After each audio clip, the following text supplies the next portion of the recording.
My name is Emily, and I'm 35 years old. I've been a homemaker for 10 years, married to my husband, a doctor named Michael. We haven't been blessed with children, but we've been living a reasonably happy life. However, something happened that put an end to our 10 years of marriage. It happened one day. "Emily, this is the end for us," said Michael, who came home late as usual. "What do you mean by the end? What are you suddenly talking about?" "I've decided to marry my mistress. So, we're getting divorced today." "Marry your mistress? What are you talking about?" "I've made up my mind. I'm leaving you and marrying her. Besides, we didn't marry for love, so you probably don't care, right?" Indeed, ours wasn't a love marriage. Michael's parents were eager for him to marry and found me as a suitable partner. We hardly knew each other and got married quickly. The only thing we had in common was that we originally had the same last name. People might say it's fate that we have the same last name. I thought, attracted by the idea in the rush of surrounding marriages, and decided to marry him. Since then, we managed our wedding and married life well enough. But I never imagined we would divorce after 10 years. "It wasn't a love marriage, but we've lived together for 10 years. And now you suddenly want to marry your mistress? When did you start betraying me?" "It's not betrayal. I met her about a year ago. She's a nurse who joined our hospital. She's charming, unlike you, always caring for me, and it's natural that I was drawn to her." "Natural? Are you serious?" "Yes, I've always been serious. These 10 years living with you have been true hell. I was honestly sick and tired of supporting such a boring woman. But that ends today." "How can you talk like that?" "It's the truth. You're a homemaker who produces nothing, while she's an active nurse. Ask any man in the country, they'd all choose her over you. Do you think a high-earning doctor like me needs someone like you?" After a pause, I was the first to speak. "Fine, let's divorce. I never thought I'd be married to someone who could say such things so calmly. We can discuss alimony and property division later with a lawyer. I'll sign the divorce papers and send them later. Until then, I'll go back to my parents' house." But then Michael interrupted. "No need for discussions. We don't even need a divorce paper." "What do you mean? We can't separate without it. If we don't divorce, you can't remarry." "You're so naive, it's pathetic." "What?" "The truth is, I never submitted our marriage registration. We're not a married couple, just cohabitants. So there's no divorce, no alimony, no property division. You thought you'd get my money in the divorce, but you won't get a penny." That day, Michael was supposed to submit our marriage registration. But I couldn't go because of an urgent matter. But it turns out he never submitted it. "Not submitted? Wait, are you joking? We've been living as a married couple for 10 years. It's impossible that you didn't submit it." "Normally, yes. That's why I made that rule at the beginning. If you went to the office, everything would be ruined. When we got married, we made some rules. I, as a homemaker, would handle all the household chores. I was on an allowance, and part-time work was prohibited. And Michael would handle all governmental and official matters." "Why would you do such a thing?" "Why? Because I was about to be forced into a marriage with someone I didn't love. It's not like I was going to submit it easily. I was saving marriage for someone I was destined to be with." "Then you should have refused the marriage proposal in the first place." "I couldn't refuse. My parents are stubborn and wouldn't listen. What would have happened if I said I didn't want to marry? Plus, I wanted a housekeeper." "Housekeeper?" "I'm a busy doctor and can't often tend to household chores. So, I decided to marry you as a housekeeper. It was a good deal for you too, right? You could eat well and have a roof over your head without working. You seemed desperate to get married, too." "What?" "You were probably feeling pressured because your friends were getting married, right? Even though we weren't actually married, you were seen as the woman who married a doctor. This 10-year relationship was a win-win for both of us. That's all it was, and it ends today. You should be grateful for the good times you had. Now, you have to live on your own, without relying on others. I can't believe this. Oh, and one more thing. Don't tell my parents about this. If you do something unnecessary, you know what will happen to your father, right? My father, who runs a medical equipment sales company, has a contract with the hospital where he works. It was through my marriage to him that this connection was made. If I told my in-laws, he's implying that he'd sever the contract as a threat. In other words, he's threatening me not to do anything unnecessary. It's your fault for being deceived. How pitiful to be thrown out with nothing, he said, laughing. But the one who would be thrown out without knowing anything was actually him. I couldn't help but burst into laughter. What's so funny all of a sudden? I can't believe you became a doctor with that kind of knowledge. What do you mean? I knew all along about your mistress and that you didn't submit our marriage registration. That's impossible. That's why I've been preparing, waiting for the day you'd bring it up yourself. Preparing to get my revenge on you.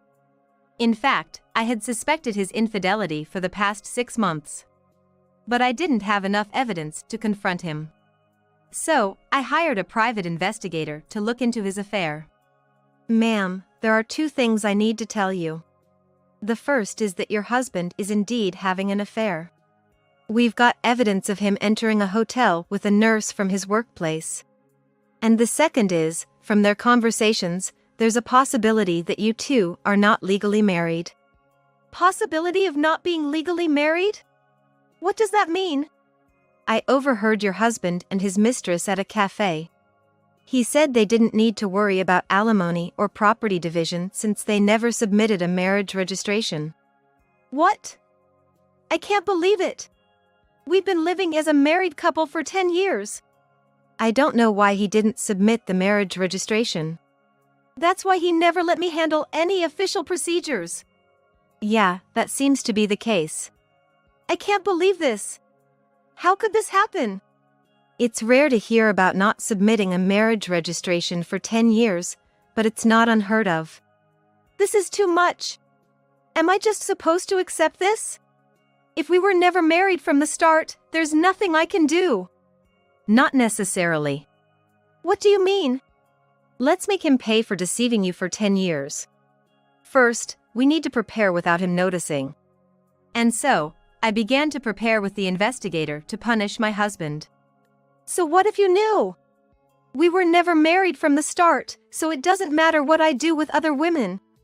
I don't need to take any responsibility. You said I was pitiful for not knowing anything, but it seems you were the one who was pitiful. What do you mean? We're considered to be in a common law relationship on paper. So what? You might not know, but you can actually claim alimony and divide property in a common law relationship. What? He didn't know that registering as a de facto marriage would backfire on him. You can make claims in a common law relationship? It's not well known, but yes, you can.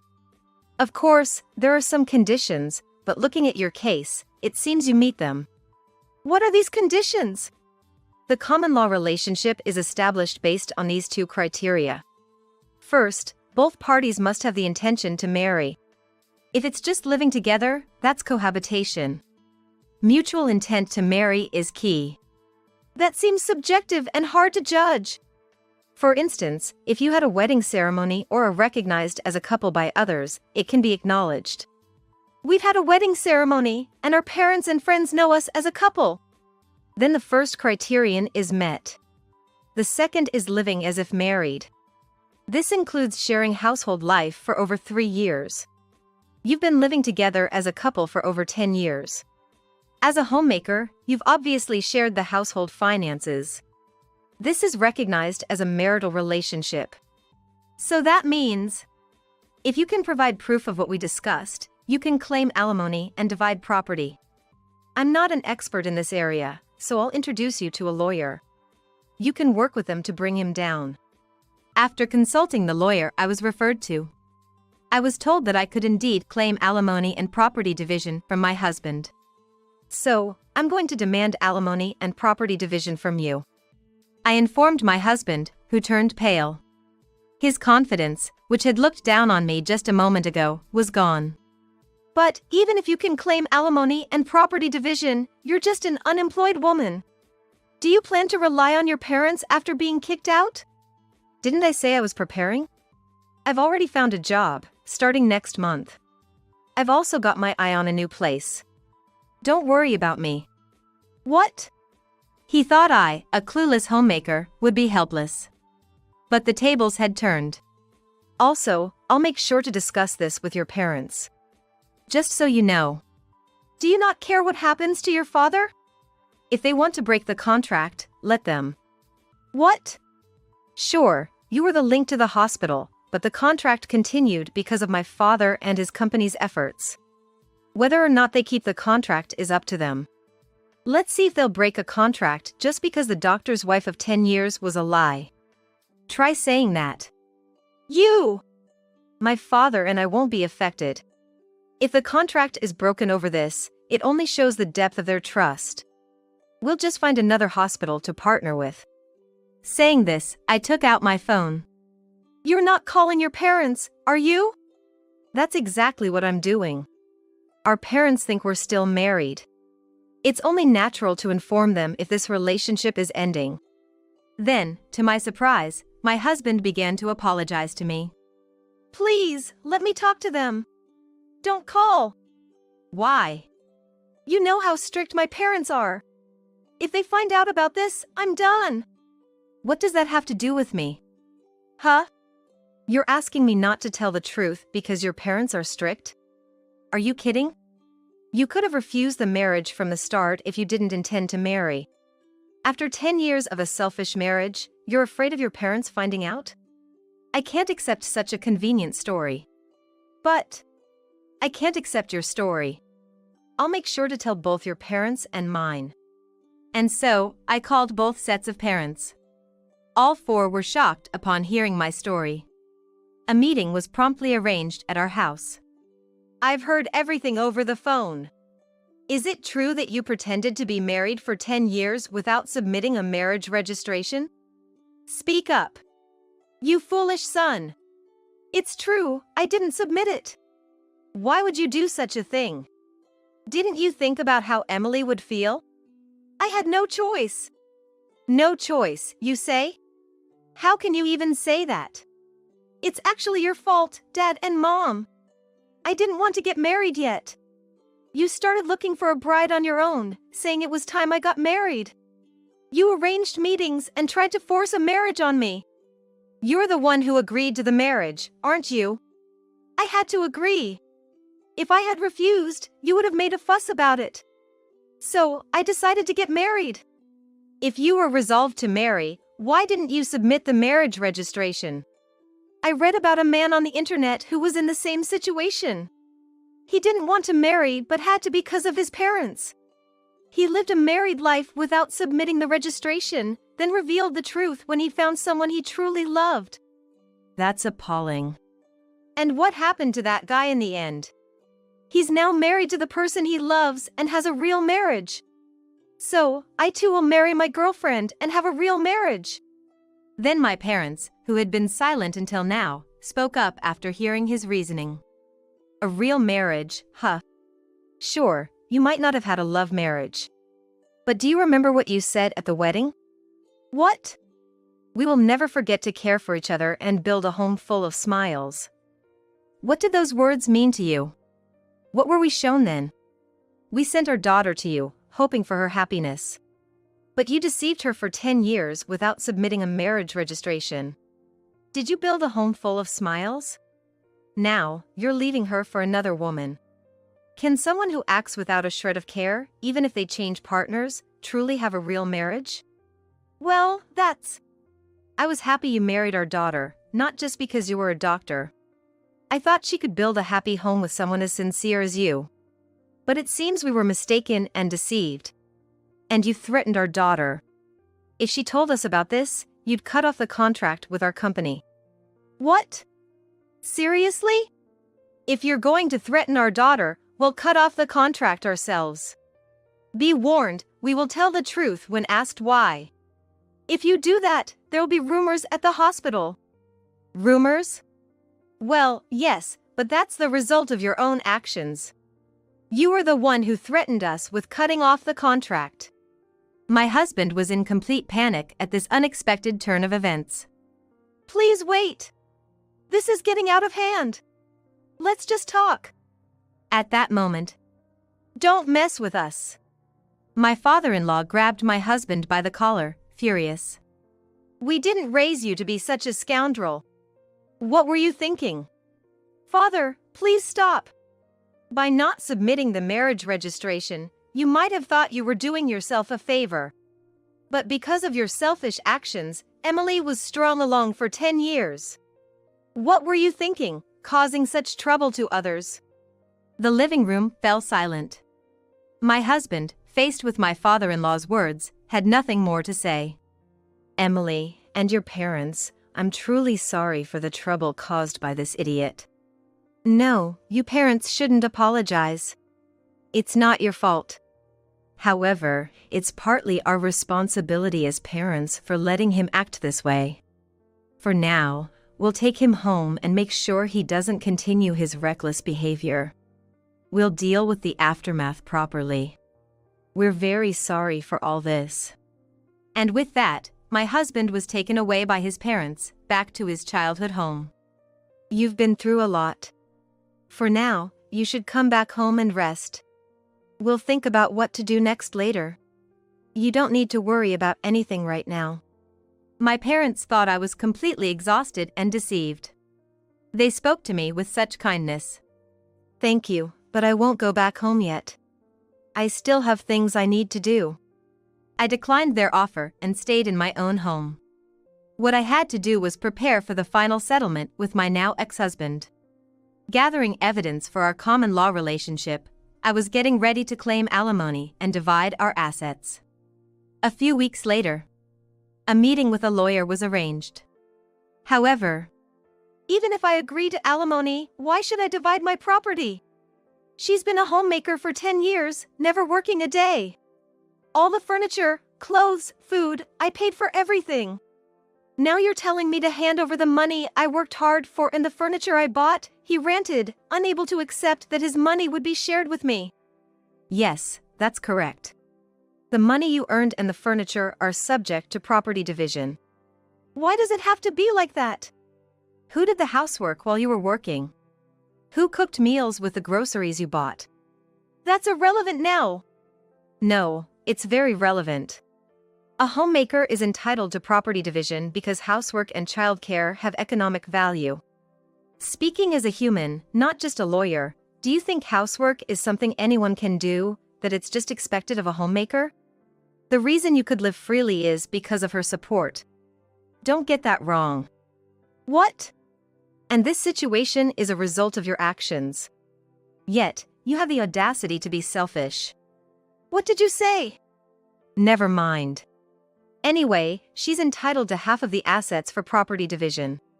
That's how it is. Damn! Regarding alimony, we intend to claim $100,000 from you. $100,000? Why so much for a relationship that wasn't even a marriage? It's precisely because you weren't married. Normally, alimony claims in common law relationships range from $10,000 to $40,000. However, in your case, you pretended to be married for 10 years and selfishly tried to kick her out when you found someone else. The amount is determined by the severity and duration of your actions. But still, you may think 10 years is just a short time, but it's longer than you realize. During that time, she devoted herself to you, believing you were a married couple. You have no right to complain after betraying her. A perfect rebuttal. He couldn't say anything and reluctantly agreed to my demands. Then, I also sent a notice of claim for alimony to his mistress. I knew who and where she was, thanks to the investigator. As he had said, she was a nurse working at the same hospital. The mistress, having heard from him that there was no possibility of alimony or property division, must have been utterly shocked by the contents of the claim. Wait a minute. This isn't what you told me. What do you want? I told you not to talk to me at the hospital. I got this from your wife. You said there wouldn't be any alimony because we weren't married. What's this all about? I later learned that, in a panic after being served with the alimony claim from me, she confronted him at the hospital with the notice I had sent. Okay, let's talk about this later. Not here, there are too many people around. We'll both be in trouble if this turns into a rumor. I don't care about that. I can't pay this kind of alimony. You said it was okay, so you should pay it for me. What? I won't pay a penny. You were the one who wanted this relationship. You said I was the only one for you, that you wanted to marry me. Hey, quiet down. Everyone can hear us. Just so you know, I'm not in the wrong here. If you want to make amends with your wife, do it yourself. Tell her I don't owe her a penny, that you'll take care of everything. Wait, hold on. Hey! This exchange led to the revelation of their affair to the entire hospital. It quickly became the talk of the place. And then, the final blow was my father's request to the hospital. I apologize, but we would like to terminate our contract at the end of next month.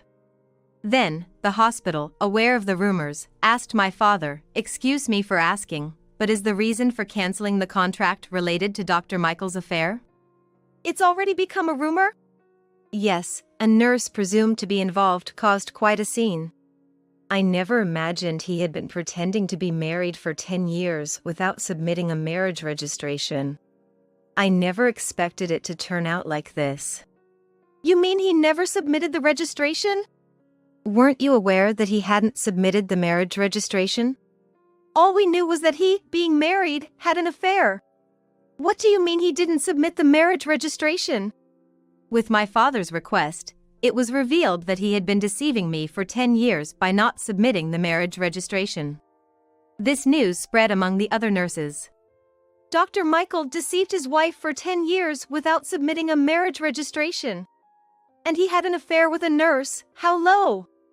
How could he do that? Can someone really not notice for 10 years? Apparently, Emily's maiden name was the same, and he managed all the official paperwork. That's scary.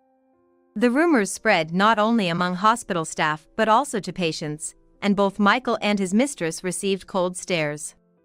Unable to endure, they soon resigned from the hospital. As my father told me. Did you manage to get the alimony? Yes, I received payments from both him and his mistress. She refused to pay until the end, claiming she was deceived. But the lawyer made it clear her argument wouldn't hold, and she reluctantly agreed to pay. That's good. What about you, Dad? Did the contract get cancelled after all? No, that's off the table. He resigned, and since our company is trusted, the hospital asked us not to cancel the contract. We couldn't cancel it after they asked like that. That's a relief. Then, I started a new life in a new place and was living happily. About a year and a half later, my ex-husband contacted me. Is it true you got remarried? I had married a man I met at work. And somehow he had found out. I wondered whose number this was. Going through the trouble of changing your number just to contact me. Just answer my question. Yes, I got married.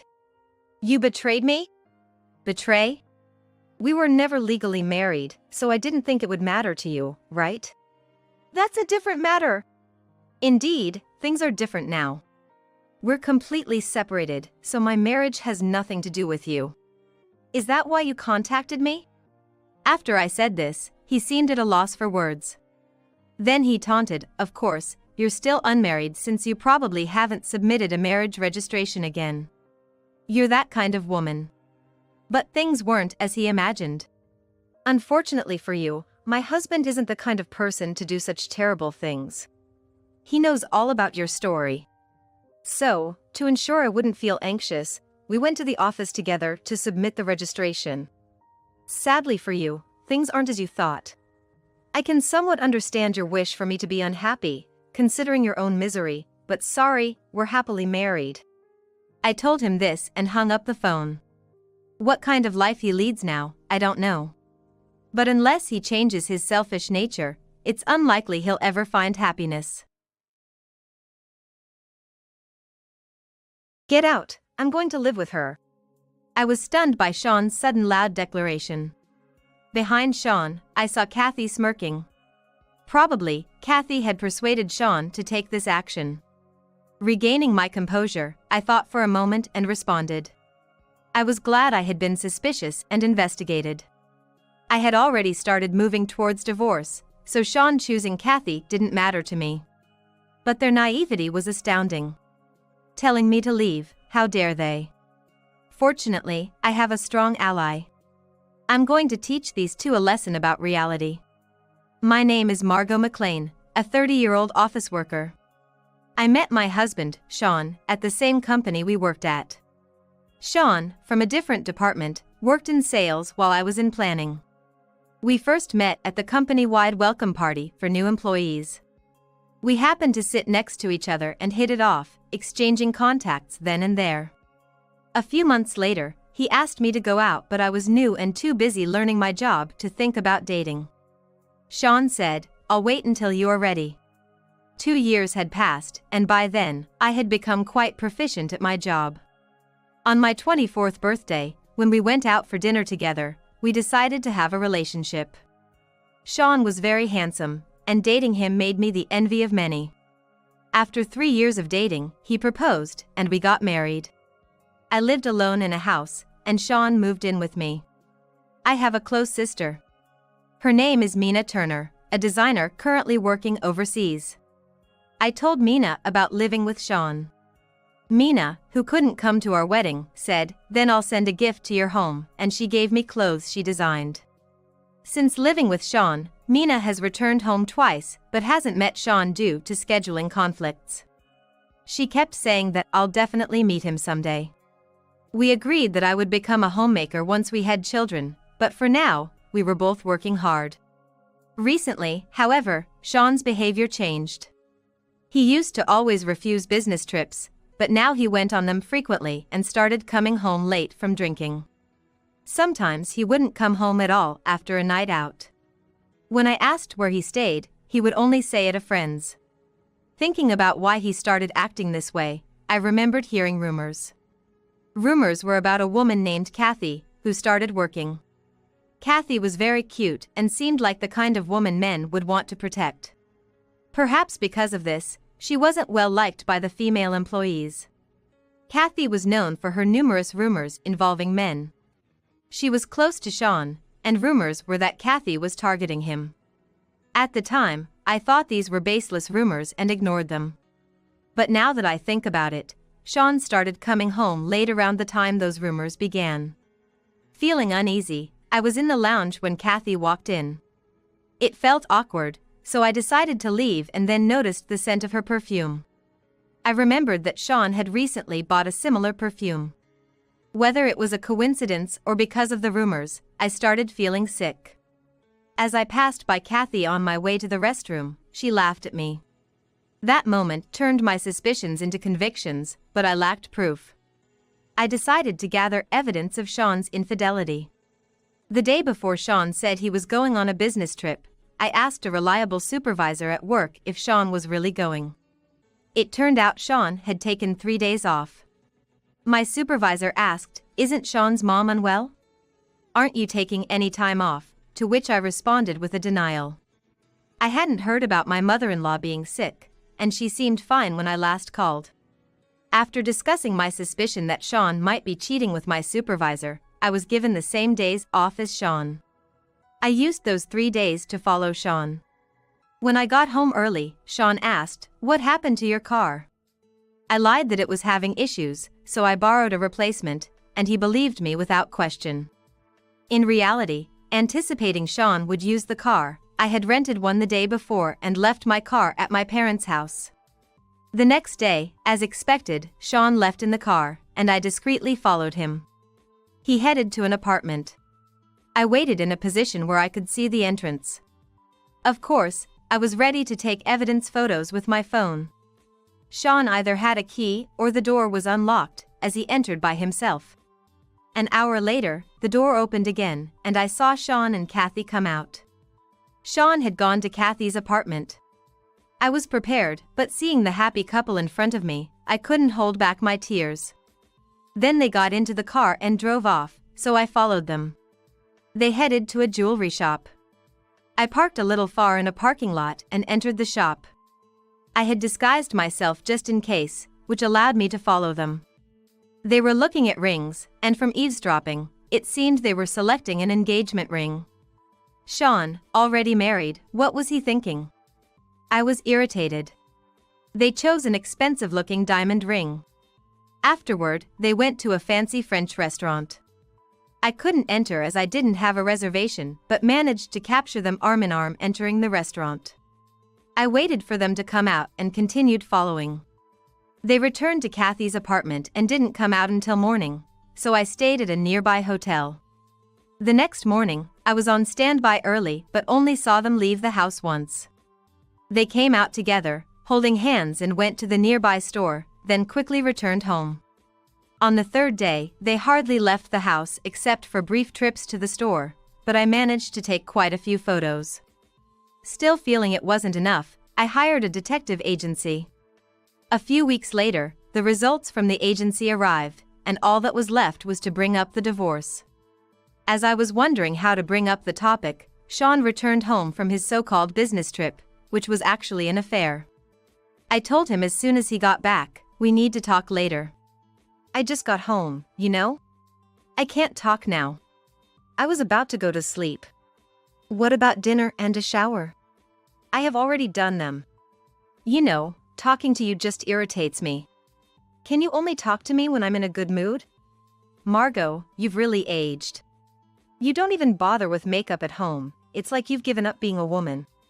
Laughing, Sean returned to his bedroom. I was irritated. Everyone ages, and it's okay to be without makeup at home. Besides, how was I supposed to know when he was in a good mood? For now, I decided to drop the divorce talk, take a shower, and go to bed. The next day, after finishing work on time, I hoped I could finally have the conversation.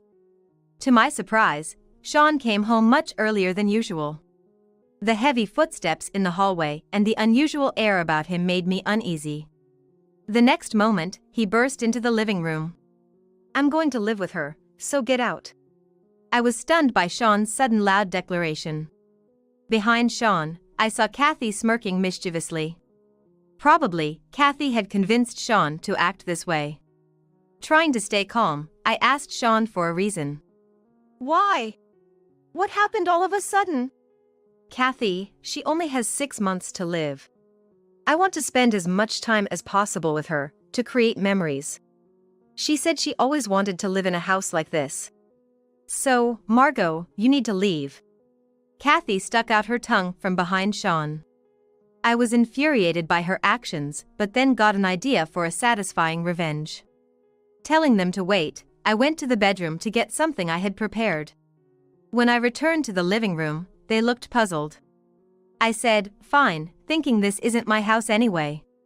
"Great, Sean." "Sorry, Margot, for taking your husband." It's okay. "So, Sean, can you sign this right away?" I said, handing him the divorce papers, and Sean looked a bit bewildered. However, Kathy urged him, saying hurry up and sign it, and Sean reluctantly signed the divorce papers. After confirming the signature, I showed them the compensation agreement prepared by my lawyer. They were shocked.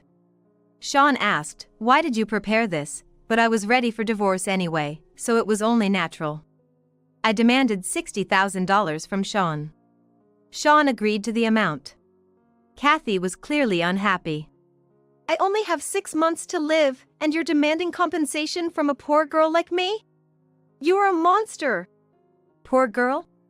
Okay, let's do this. If you're still alive after 6 months, then I'll demand the compensation then, and it'll be $1 million. How about that?" I made a bold proposal to Kathy. Later on, I requested the lawyer to proceed with our divorce. I was profoundly grateful that I had recorded the conversation about the divorce on my cell phone for evidence. After all, evidence is crucial. Since I'm off tomorrow, I'll pack up and leave the day after tomorrow. Oh, and don't worry, I'll file the divorce papers right after this. So, this meeting is over now. Hurry up and leave, I said, concluding the discussion. Sean and Kathy left hand in hand, looking cozy together. I started packing as soon as I got home and called my sister Mina. She found my strategy amusing and said, "That sounds interesting." I always knew she was a great sister. Mina was planning to return from abroad in 6 months, so we decided to carry out the revenge then. The next day at work, everyone was talking about us. The rumor was that Kathy had finally snatched a married man. Unable to bear their sympathetic glances, I went to another room to get some materials for the day. When I opened the door and turned on the light, there was Sean and Kathy. Kathy was clinging to Sean, and they froze when they saw me. I quickly took a photo with my cell phone and left the room. Then, I rushed to report the incident to my supervisor and showed the photo. My supervisor was furious, knowing about the affair. Soon after, the two of them were called to the president's office with me. As I told everything, Sean tried to explain away the incident in the room as a misunderstanding. However, the company had recently installed cameras in each room that could capture clear footage even in the dark, and of course, there was footage from the room. With no way out, Sean faced a cancellation of raise. Kathy couldn't renew her contract. Sean, unable to bear the scrutiny, resigned voluntarily. Finally, I could return to a peaceful life. 6 months later, I was at the airport to pick up Mina. We reunited and chatted on our way back to my former home. Mina used her key to enter the house. As we walked in, I stayed behind Mina, recording everything. You! What are you doing entering someone else's house? This is my house, though? I joined in. Hey there. Marco? Yes, this is my sister's house. Didn't you know? Indeed, the house belonged to my sister Mina. I had been living there at Mina's request to take care of it while she was away. That's why I reported to Mina when I started living with Sean, and she gave her permission. Moreover, the utility bills were automatically paid from Mina's account. It was a thoughtful arrangement Mina made for my convenience. Had Sean not realized he hadn't been paying for utilities all this time? Normally, I think they'd notice right away, but maybe they're just daydreaming. Even so, Kathy had been living alone, so she should have known about utilities. But the fact that she didn't realize it is beyond surprising. It's actually hilarious. I brought a copy of the half-year statement since you and Margot divorced. Wonder how much it adds up to. Let's see, including the alimony, the amount to buy this house would be $500,000, right? Sean is shocked looking at the statement. Hearing our voices, Kathy comes out of the bedroom. Why are you here? And who is that woman? Oh, this is my sister Mina. Besides, it's Mina's house, so it's not odd for the owner to be here, right? You look well, that's good. Now you can pay the money. As I say that, Kathy mutters "oh no" under her breath. Sean says, I don't have such a large sum as $500,000. Then, should I sue you for trespassing? I pretend to call the police. Sean hastily says he'll figure something out. Just then, the doorbell rings. It seems the lawyer I called has arrived. Since we're here, let's have a detailed discussion with the lawyer present. The lawyer who helped me during my divorce seemed to have a good grasp of the situation. When the lawyer handed Sean the official documents, he visibly slumped in disappointment. Kathy starts to get angry again. I didn't know this wasn't Sean's house. I was told it was his, so I just lived here. Well, it doesn't really matter. Let's have Sean pay up. Kathy was making a fuss, saying she made no such promise and there's no proof, and that $60,000 is too much. So, I played the recording of our conversation from 6 months ago. See, there's your proof, I say, and she can't say anything back. Sean suddenly realizes something. By the way, Kathy, you mentioned earlier about having only 6 months to live. What's that about? Kathy tries to change the subject. Okay. We'll pay, just leave. With that, we quickly leave. Sean ends up buying the house from Mina, but considering the amount, he decides to sell it instead. About a month later, Sean visited my parents' house. I hesitate but decide to open the door, thinking it could be interesting. Glad you're home. I wanted to talk to Margot. Is that okay? Sure.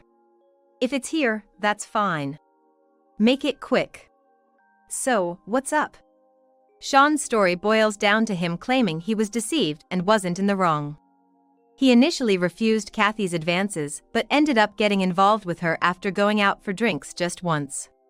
He said the relationship just kind of dragged on from there and he felt powerless to stop it. I see, so you couldn't help it. Poor you. You understand, Margot? No, I don't. People who really couldn't help it wouldn't act like this. I showed him the photos I took when I followed him. Sean falls silent. After a while, Sean starts talking again, as if remembering something. Right, I didn't want a divorce. It was Kathy's fault, that was the part one couldn't help. I ask why he didn't want to divorce, and Sean starts explaining. Kathy was a cute affair partner. It seems she had a terminal illness with only 6 months to live and was going to leave Sean. So, Sean's plan was to not divorce and spend those 6 months with Kathy, then come back to me. Hearing this gave me the creeps. I seriously wondered if a few screws were loose in his head. Then, unexpectedly, Kathy, who shouldn't know where my parents' house is, showed up. Sean. I knew you'd be here with this woman. I've got a GPS app, so finding this place was easy. What do you think you're doing, running away from me? Do you realize what's gonna happen? Apparently, Sean had fled to my place to escape from Kathy. He tried to run away after finding out her terminal illness was a lie, but Kathy was clingy and wouldn't let him go. He came to me crying about it. Seeing this, Kathy flew into a rage and, for some reason, grabbed my arm and started complaining. It's all your fault. You're the one who demanded alimony and schemed about the house. It's creepy how you're trying to take my man too. You've messed up my life. How about not passing the buck? Weren't you and Sean the ones who hurt me first? If that's the case, you can't complain about getting a taste of your own medicine, right? You hurt my life, so it's only fair. Kathy's tone got nastier as she heated up. In the middle of our argument, Sean stepped in to stop us. Stop fighting over me. No, we're not. What are you misunderstanding? Even if asked, I wouldn't want a guy like you. If you two would just leave and stop bothering me. Sean looked stunned at my words. He probably thought I was still hung up on him. The thought of how delusional he was made me want to laugh.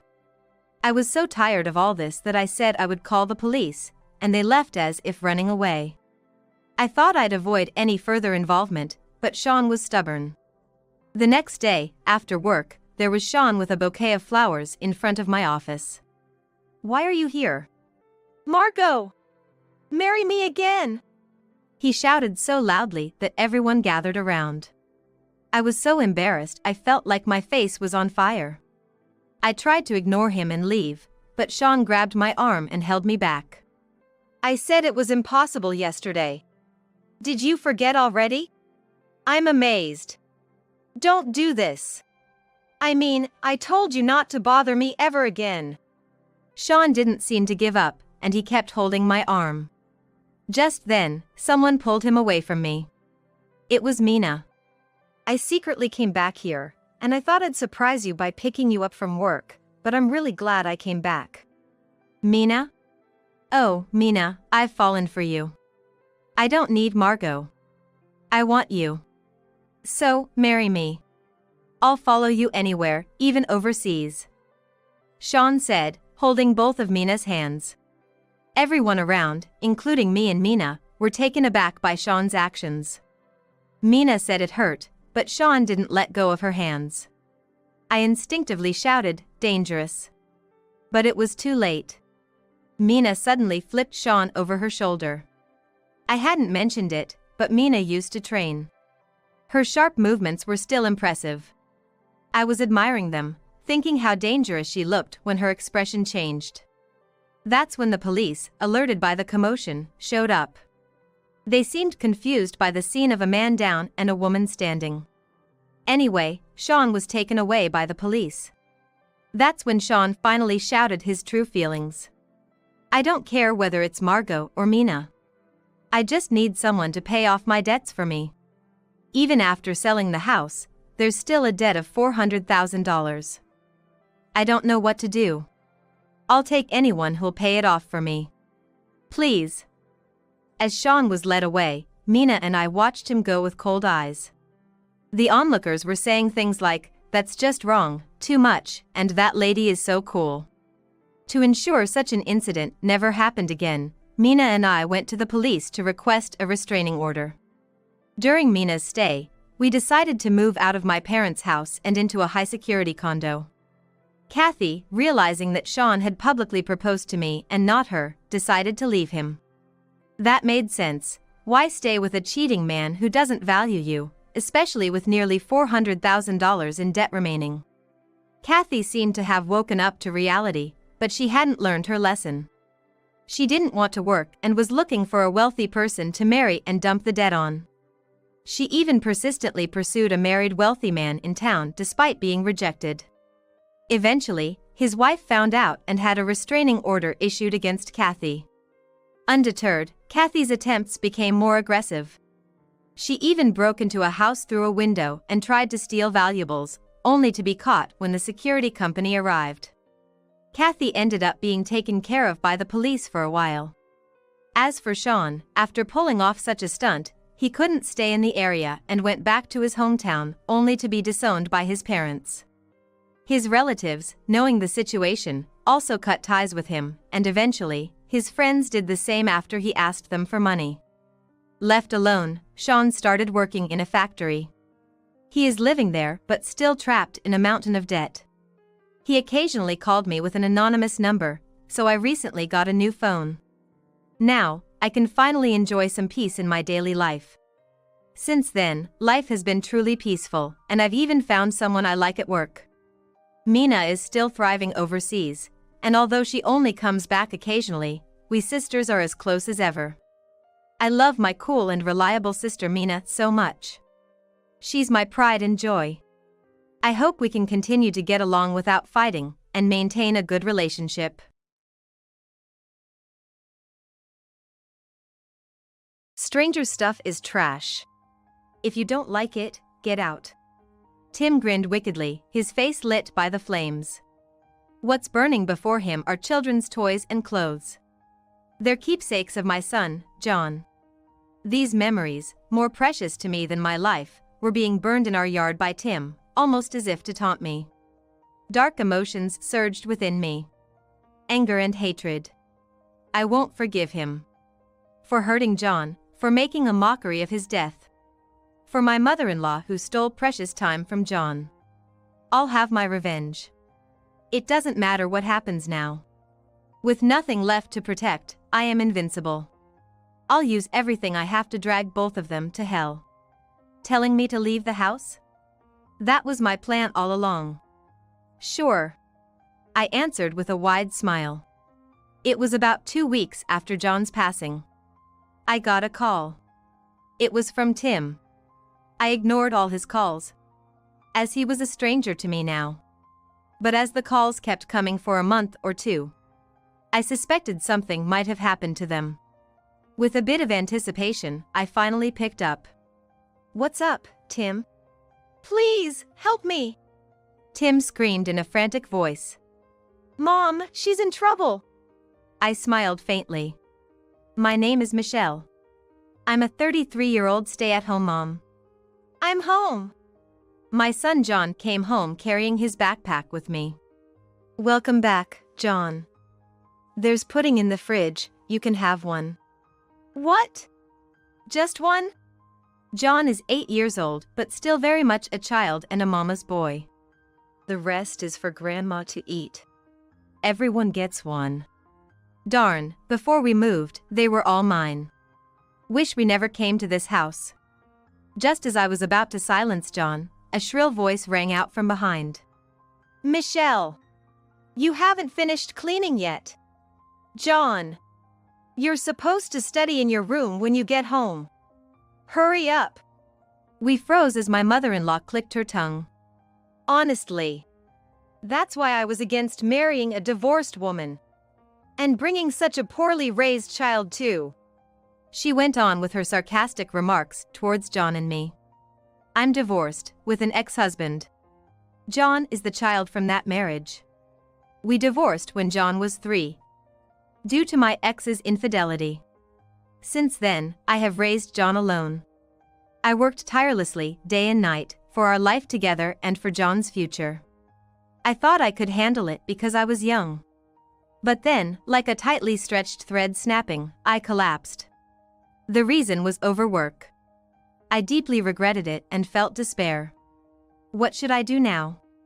Work for a living, collapse, then work again. Was this going to be a never-ending cycle? That's when my current husband, Tim, appeared. I met Tim in the hospital where I was admitted. I was shopping with John at the hospital store, and John was throwing a tantrum, wanting to buy some candy. That's when Tim showed up and said, "I'll buy it for you. Which candy do you want?" I tried to stop him, but Tim insisted, just this once, and bought John the candy. Tim was visiting a friend in the hospital, and on his way back, he happened to stop by the store. I really love kids. I enjoy their playful and joyful moments, but even when they complain or throw tantrums, I find it adorable. I can't help but spoil them. Tim, a seemingly kind man, had completely won over John, who had received candy from him. Let's meet again. By chance, the next time John visited the hospital, we ran into Tim again at the store. Once more, Tim bought candy for John. After such occurrences repeated, I naturally began to trust Tim. What mother wouldn't feel positive about someone who shows affection to her child? Then, one day, John said, "Hey, can you become my dad? Mom and I are struggling with money." John must have seen Tim, who always bought him candy, as some kind of wealthy hero. I scolded John for his impolite remark, but when I saw Tim smiling calmly at the scene, I found myself noticing him for the first time. A year later, I married Tim. He was 10 years older, but that brought a sense of maturity and security. The surprise was that Tim was actually wealthy. He was an executive in a company started by his grandfather and a candidate for the next president. The company was one of the top manufacturers. I, a divorced woman, had landed in a cushy position. Tim's relatives, especially his mother, seemed to view me in that light. Today, our family began living with my mother-in-law. The reason was Tim's promotion to president following his father's passing. My mother-in-law suggested we support Tim together. There was another reason. She wanted to teach John, the future company successor, various things. Seeing the grand, old mansion, my heart raced with the thought of living there. Hey, don't just stand there. Michelle, you clean. John, you study. Get to it. Clapping her hands, my mother-in-law overwhelmed me with anxiety about our future life. At 4 a.m., I was in the kitchen. Last night, my mother-in-law had sternly told me to prepare breakfast at this time. After finishing, I woke her up. Rubbing her sleepy eyes, she came to the kitchen. "How is it?" I asked, presenting the breakfast I made. She crossed her arms and sighed at the sight. "I can't believe it. A cake for breakfast? That's unheard of in this house. You went out of your way to buy it?" I peered at my irritated mother-in-law. "Would you have preferred something else?" "It's not about preference, the staple food is bread, right? That's the basics." She looked at me sharply. "I'm sorry." Young people these days, always watching TV and getting brainwashed. Read a book, you'll become ignorant otherwise. Thank you for teaching me. From now on, I'll prepare bread. Playing nice won't help. She pointed at the breakfast. "Remake this, now." What? I was stunned, and she smirked. "You should be grateful. There's still plenty of time before Tim and John wake up." "Grateful for the time?" I hesitated, then asked. So, you're saying you gave me time to remake the breakfast? Exactly. It's obvious for a commoner and a divorcee like you. She nodded proudly. She had deliberately set the time, expecting me to redo the breakfast. And the cake, eggs, and salad for 4, you eat it. Don't waste food. What? She clapped her hands in front of me, impatient at my lack of response. Hurry up. I shrank back as she yelled in my ear. The wife in this house needs to support the family and the employees. I'm teaching you how to do that. Open the fridge and start cooking. I'll make you redo it until you get a suitable breakfast ready. She screamed in my ear. Overwhelmed by my mother-in-law's outburst, I quickly opened the fridge and started cooking. I haven't had a proper conversation with John lately. He has tutoring after returning home, all arranged by my mother-in-law for his future role in the company. John had no time to play with friends, eat snacks, or relax at home. I repeatedly pleaded with my mother-in-law to give him some free time, but she never listened. One day, while I was cooking dinner, I received a message from Tim. Yes. I was wondering if you could do that insider thing. Insider? Confused by the abrupt word, I tilted my head. Mistake! Delete that message! Tim's panic gave me an uneasy feeling. Deleted it. I replied to Tim but decided not to delete the message for the time being. The term insider rang a bell, and I planned to do a little research later. That night, when Tim returned home in a great mood, he briskly took me to John's room. John, how did your test go today? John was studying with his tutor. He stopped and pulled out a test paper larger than usual from his backpack. Tim, full of expectation, was met by John's gloomy face. Here. Tim took the test paper, which had a score of 95 points. Without losing his gentle smile, he crumpled the paper. John. Yes. 95 points. Well, not bad. For an average person. But you're special. A man with the potential to inherit one of the leading companies. You understand what I mean? Well. John stumbled over his words. Tim's smile vanished, and his eyes widened in anger. I told you before. You have to be perfect. Our family does not accept anything less than 100 points. If you can't remember something this important, you don't deserve to be in this family. Sorry. John trembled. I grabbed Tim's arm and pulled him into the hallway. Hey, you're going too far. John is your son. Our family, right? Does the family need qualifications? When I confronted him head-on, Tim looked puzzled. Huh? That's what family is. Each member is fulfilling their role to protect a house that has lasted for generations. Women must be perfect at household chores. Men must be perfect at work to protect the company. If not, they're not considered family. They're useless to the house. They're strangers. Isn't that obvious? I was speechless. That's not a family. It's like treating someone as a tool. I can't take it anymore. John's scream came from the room. When I rushed in, he was throwing pencils and textbooks at the tutor. I hate studying. I can't remember all this. I'm a bad kid. Dad hates me too. John was crying and screaming. John! I embraced him. It's okay now, John. It's all going to be okay. As I comforted my crying son, I made up my mind. I couldn't stay here any longer. I would get a divorce. I had been preparing for it secretly. Divorce would mean a harder life, working from dawn till dusk. But that was inevitable. I am a mother. For my son, any hardship is worth it. I renewed my resolve. But then, something happened to John. He started feeling weak in the mornings and didn't want to go to school. I thought it was fatigue from studying and let him rest. The doctor said it was anemia due to stress and prescribed iron supplements. However, his weakness didn't improve even after a week or two. I took John to a university hospital. After the examination, the doctor told me, "Your son has leukemia. The weakness and anemia are symptoms, but the local doctor probably didn't suspect it." My mind went blank. "Also, one more thing. Your son has acute leukemia.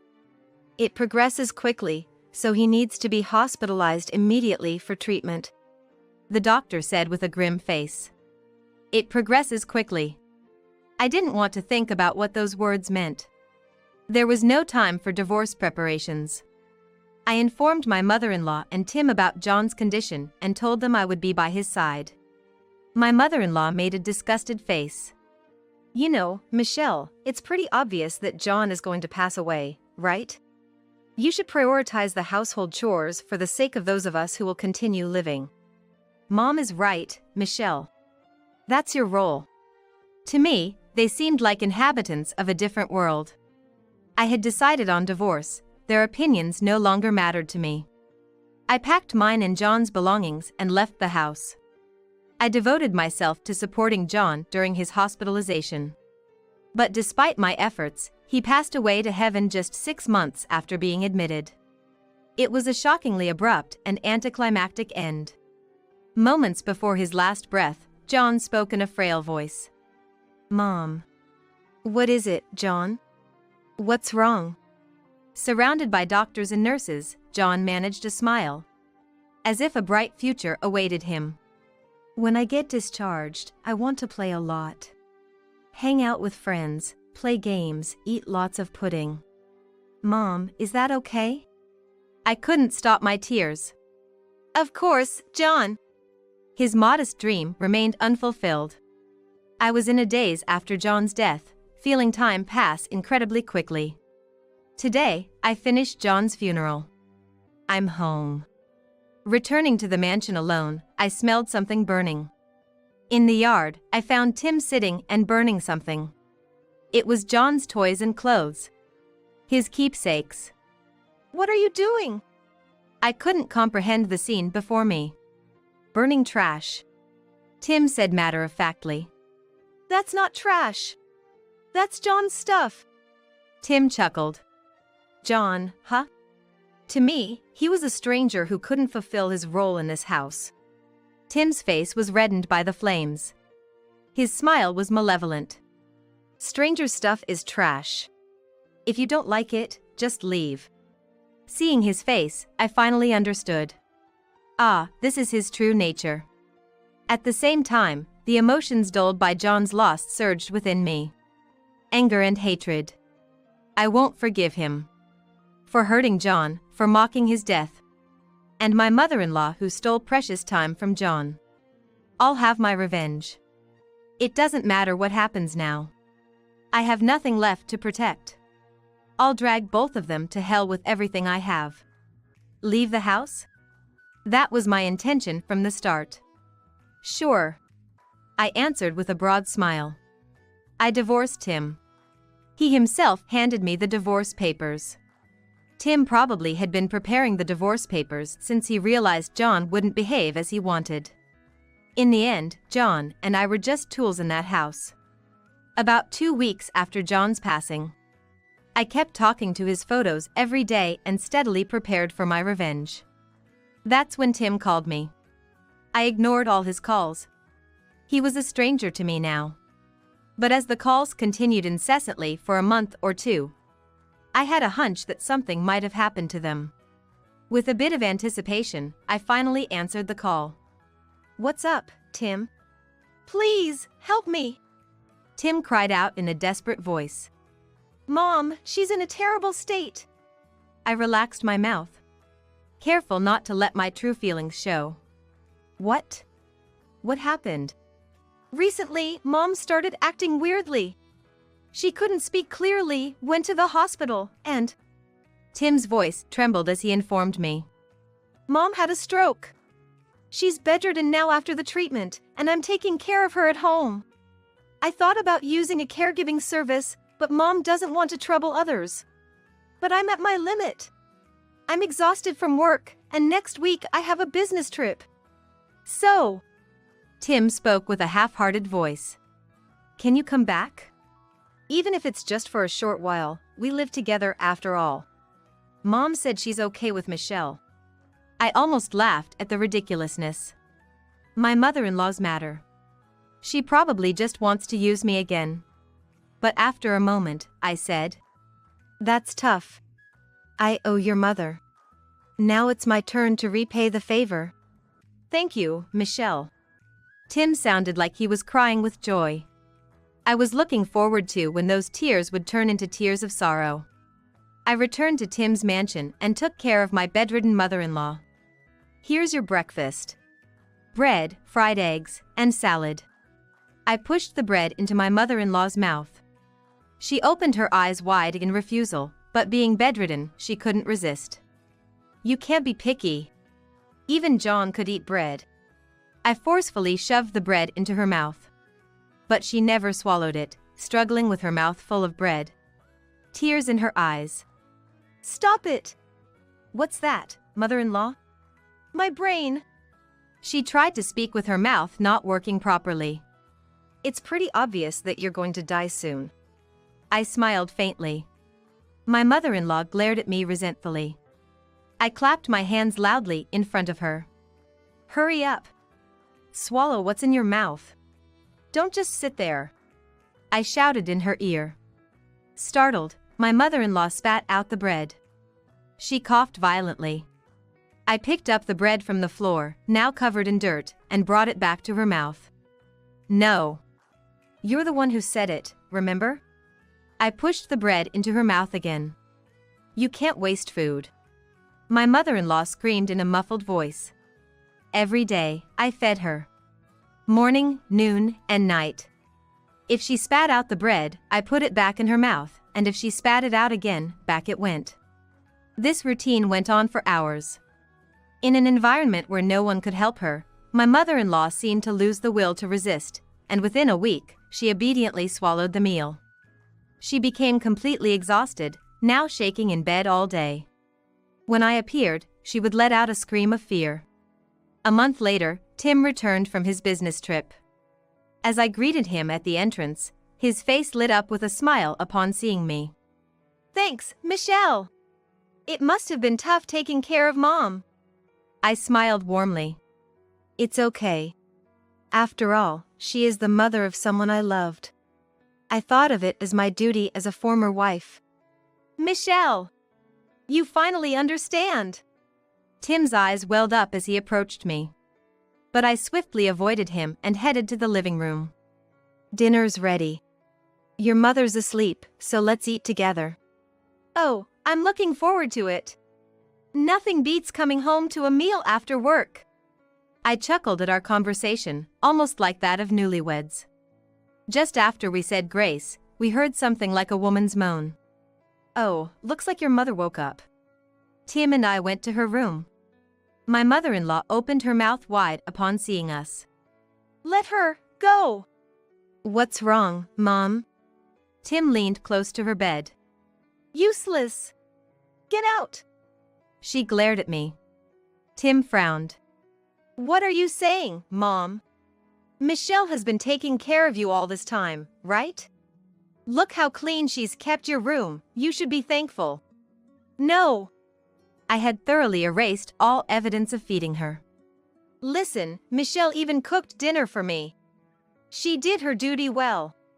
But all you do is lie in bed all day, Mom. You're the useless one here." Tears welled up in my mother-in-law's eyes. Frustrated that her intentions couldn't be communicated, she started to scream incoherently. The sound was almost deafening. "Shut up. Be quiet," Tim yelled, red-faced with anger. The two of them started quarreling, and watching this, I quietly smiled behind Tim's back. I left the mansion. While they were arguing, I took the luggage I had packed beforehand and left the house. Of course, Tim called me right away. "Michelle, why did you leave?" I responded with a tearful voice. "But your mother told me to leave. I tried so hard to take care of her." "Look, Mom is emotionally unstable. Please, I can't handle it alone." "I'm sorry, I'm just too tired. I really loved your mother. But to see her change like that, it's too painful for me. Michelle. Tim seemed to deeply empathize with my lie. He fell silent, deep in thought. Once I sort things out, I'll come back. Is it okay if I keep the keys? Oh, of course. Thank you, Tim. I hung up the phone. Half a year later, I visited Tim's mansion. I brought a large garbage bag with me. I went into my mother-in-law's room and rummaged through her dresser. I put her favorite clothes, jewelry, branded items, and luxury goods into the garbage bag. Once done, I opened all the doors and cabinets in the room, grabbing all the items that held memories of my mother-in-law and Tim, stuffing them into the bag. I carried the heavy bag to the yard, dumped its contents on the ground, and lit it with a lighter from my pocket. The smell of burning filled the air, and the precious memories turned to ash in no time. Suddenly, I heard a noise from the entrance. Michelle? Are you there? Tim's weary voice called out. I met him at the entrance. Welcome back. Sorry, I'm leaving early. I'm just feeling a bit off. It's okay. I'm struggling too. I never thought Mom would end up like this. Today was my mother-in-law's funeral. After I left, Tim had been taking care of her, but unable to balance it with his job, he had put her in a facility against her will. She rapidly lost weight and started showing depression-like symptoms. Even when Tim visited, she wouldn't even try to speak. My mother-in-law's last days were spent in a facility bed. One morning, the staff found her already having passed away. The cause was presumed to be a recurrence of her stroke, according to the doctor. I comforted Tim by patting his back. How about some coffee in the garden for a change of scenery? Thanks, Michelle. Tim said, looking at me with teary eyes. I took his hand and led him to the garden. What's the smell, huh? The moment Tim saw the garden, he was dumbfounded by the sight of his mother's belongings being burned to ashes. Is that a bonfire? Michelle, what are you doing? Tim asked, half smiling. I had to enlighten the obtuse Tim. I'm burning trash. You can tell if you look closely. All of this, your mother's keepsakes. I said it as if it was the most natural thing. Trash? What are you talking about? Those are Mom's precious memories. Why would you do this? Tim was in a frenzy, to which I feigned surprise. Why get so heated? They're just stranger things. Strangers? Mom was family, Tim exclaimed, and I tilted my head. Didn't you say it yourself? Your mother was useless. If she couldn't fulfill her role in the family, she's a stranger, right? I smiled sweetly. Strangers' belongings are trash. That's why I burned them. Tim lunged at me. Don't mess around. You can't just burn someone's stuff. That's unforgivable. Then why don't you save them? Looks like not everything has burned yet. Tim's eyes widened in shock, and he impulsively reached into the fire, likely panicking from the shock. He tried to salvage his mother's keepsakes, but had to retract his hand from the intense heat. Damn it! Mom's memories, her precious memories. Tim, with tears and snot running down his face, repeatedly tried to reach into the fire, but to no avail. My mother-in-law's belongings were completely consumed by the flames. Be careful, Tim. I doused the remaining ashes with a bucket full of water to extinguish the fire. Seeing the pitiable remains of my mother-in-law's belongings, Tim collapsed. Why? Why would you do this? You took care of Mom, cooked for me. Yes, all that to gain your trust. Poor your mother, telling the truth but not being believed by her own son. What? Did you do something to Mom? I didn't do anything. Just took care of her. She cried with joy when I gave her something to eat. Cool your head. I threw the remaining water in the bucket over Tim's head. Startled, he stumbled and fell to the ground, possibly twisting his ankle as he groaned in pain. His figure was utterly pitiful. Such a foolish family running a company, the employees must be suffering. I bet your father and grandfather in heaven are crying. The company might as well collapse. I threw the bucket at Tim. My revenge isn't over yet. I left the mansion, leaving Tim behind. At my new home, I was watching TV. The morning news was on, the announcer cheerfully reporting the weather and horoscope. Suddenly, a breaking news alert interrupted. Breaking news. The police are. My phone rang. Hello? It was Tim. You did it, didn't you? What are you talking about? I feigned ignorance, and Tim shouted in frustration. The insider trading. That message Tim had mistakenly sent. It was proof of Tim's wrongdoing. Insider trading is a crime where someone with inside information of a company shares it for unfair stock market gains. I sold Tim's message to a weekly magazine. The journalist thoroughly investigated the company and published the truth. The scandal of a well-known company caused a public uproar. And today, the police finally acted. You're the one to blame. Running a company but committing crimes. That's none of your business. Besides, do you even have time to call me? Isn't your company in chaos right now? Aren't the police there? Well, yeah. Tim's words trailed off. And I could somewhat guess the situation. You're running away, aren't you?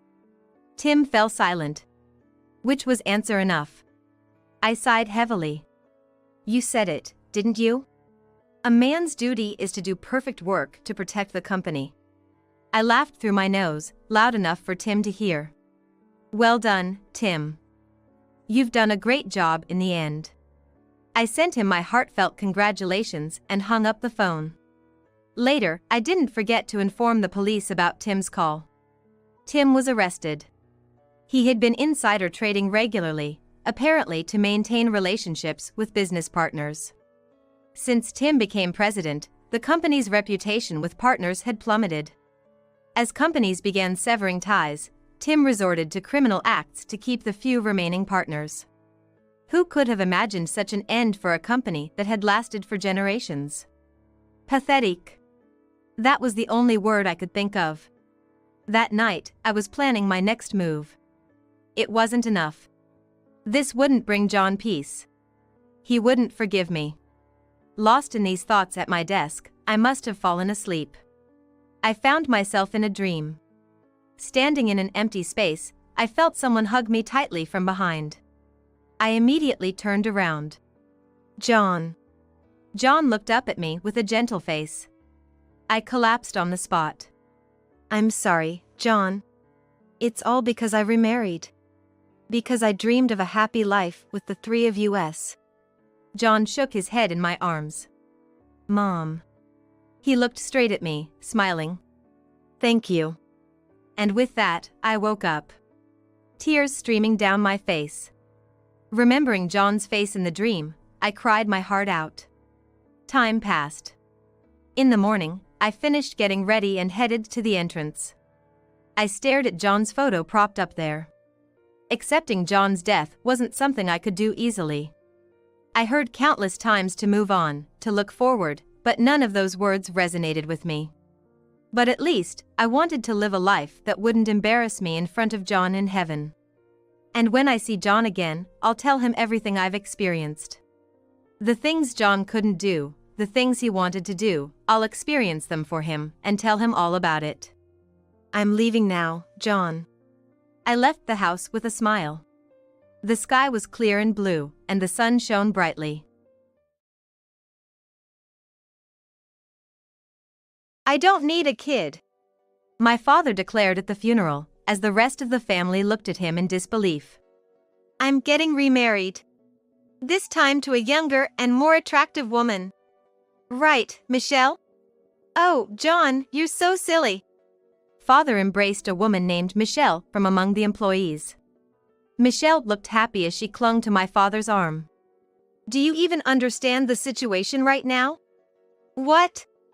It's a day to celebrate. My old wife finally kicked the bucket. I glared at my father. Then Maria gently embraced my shoulder. I'll take Sally with me. I won't pay child support. That's fine. Maria declared that firmly, hugging me. From that day, I started living with my aunt and her husband. I didn't hear from my father at all, but a month later, he suddenly called. Hey, help me out. Who is this? It's your father. My only father is Kent, I said, ending the call and blocking his number. No matter how much he cried or raged, my father's hell had just begun. I'll make sure he regrets it plenty. I'm Sally Manson, a 12-year-old middle schooler. Just a normal girl who loves her mother. Being an only child, I get to do whatever hobbies I like, and I think I have quite a bit of freedom. My mother is very kind and rarely gets angry. But when she does, she's really scary. However, I always think it's my fault for doing something bad. Other than that, we get along very well, often going shopping together on weekends. My real father is a man named John, a very irresponsible person. Even as a child, I wondered why my mother married him. Once, I asked her why. But she just smiled awkwardly and said, "You'll understand when you're older." Honestly, even as a middle schooler, I had no idea why my mother chose him. He was always out having fun, and I have no memories of playing with him. More often, he treated me coldly, and I hated him. But I didn't talk about it much, because it made my mother sad. Still, I had dreams about marriage. That's because my Aunt Maria and her husband were an ideal couple. Maria, my mother's twin sister. She is very kind and sometimes strict, and she dotes on me. She was my aunt, but to me, an only child, she was like a sister. And I adored her husband, Kent, as if he were my brother. They had no children. Apparently, due to an illness Kent had in the past, he couldn't have children. Kent was a childhood friend of my mother and Maria, so Maria knew about his illness and its aftermath. Still, when they decided to marry, my grandparents strongly opposed it, but Maria boldly went ahead with the wedding, my mother told me. So, until I was born, Maria and Kent were estranged from my grandparents. But my birth brought them back together, and now they have a great relationship. However, my father ridiculed Kent.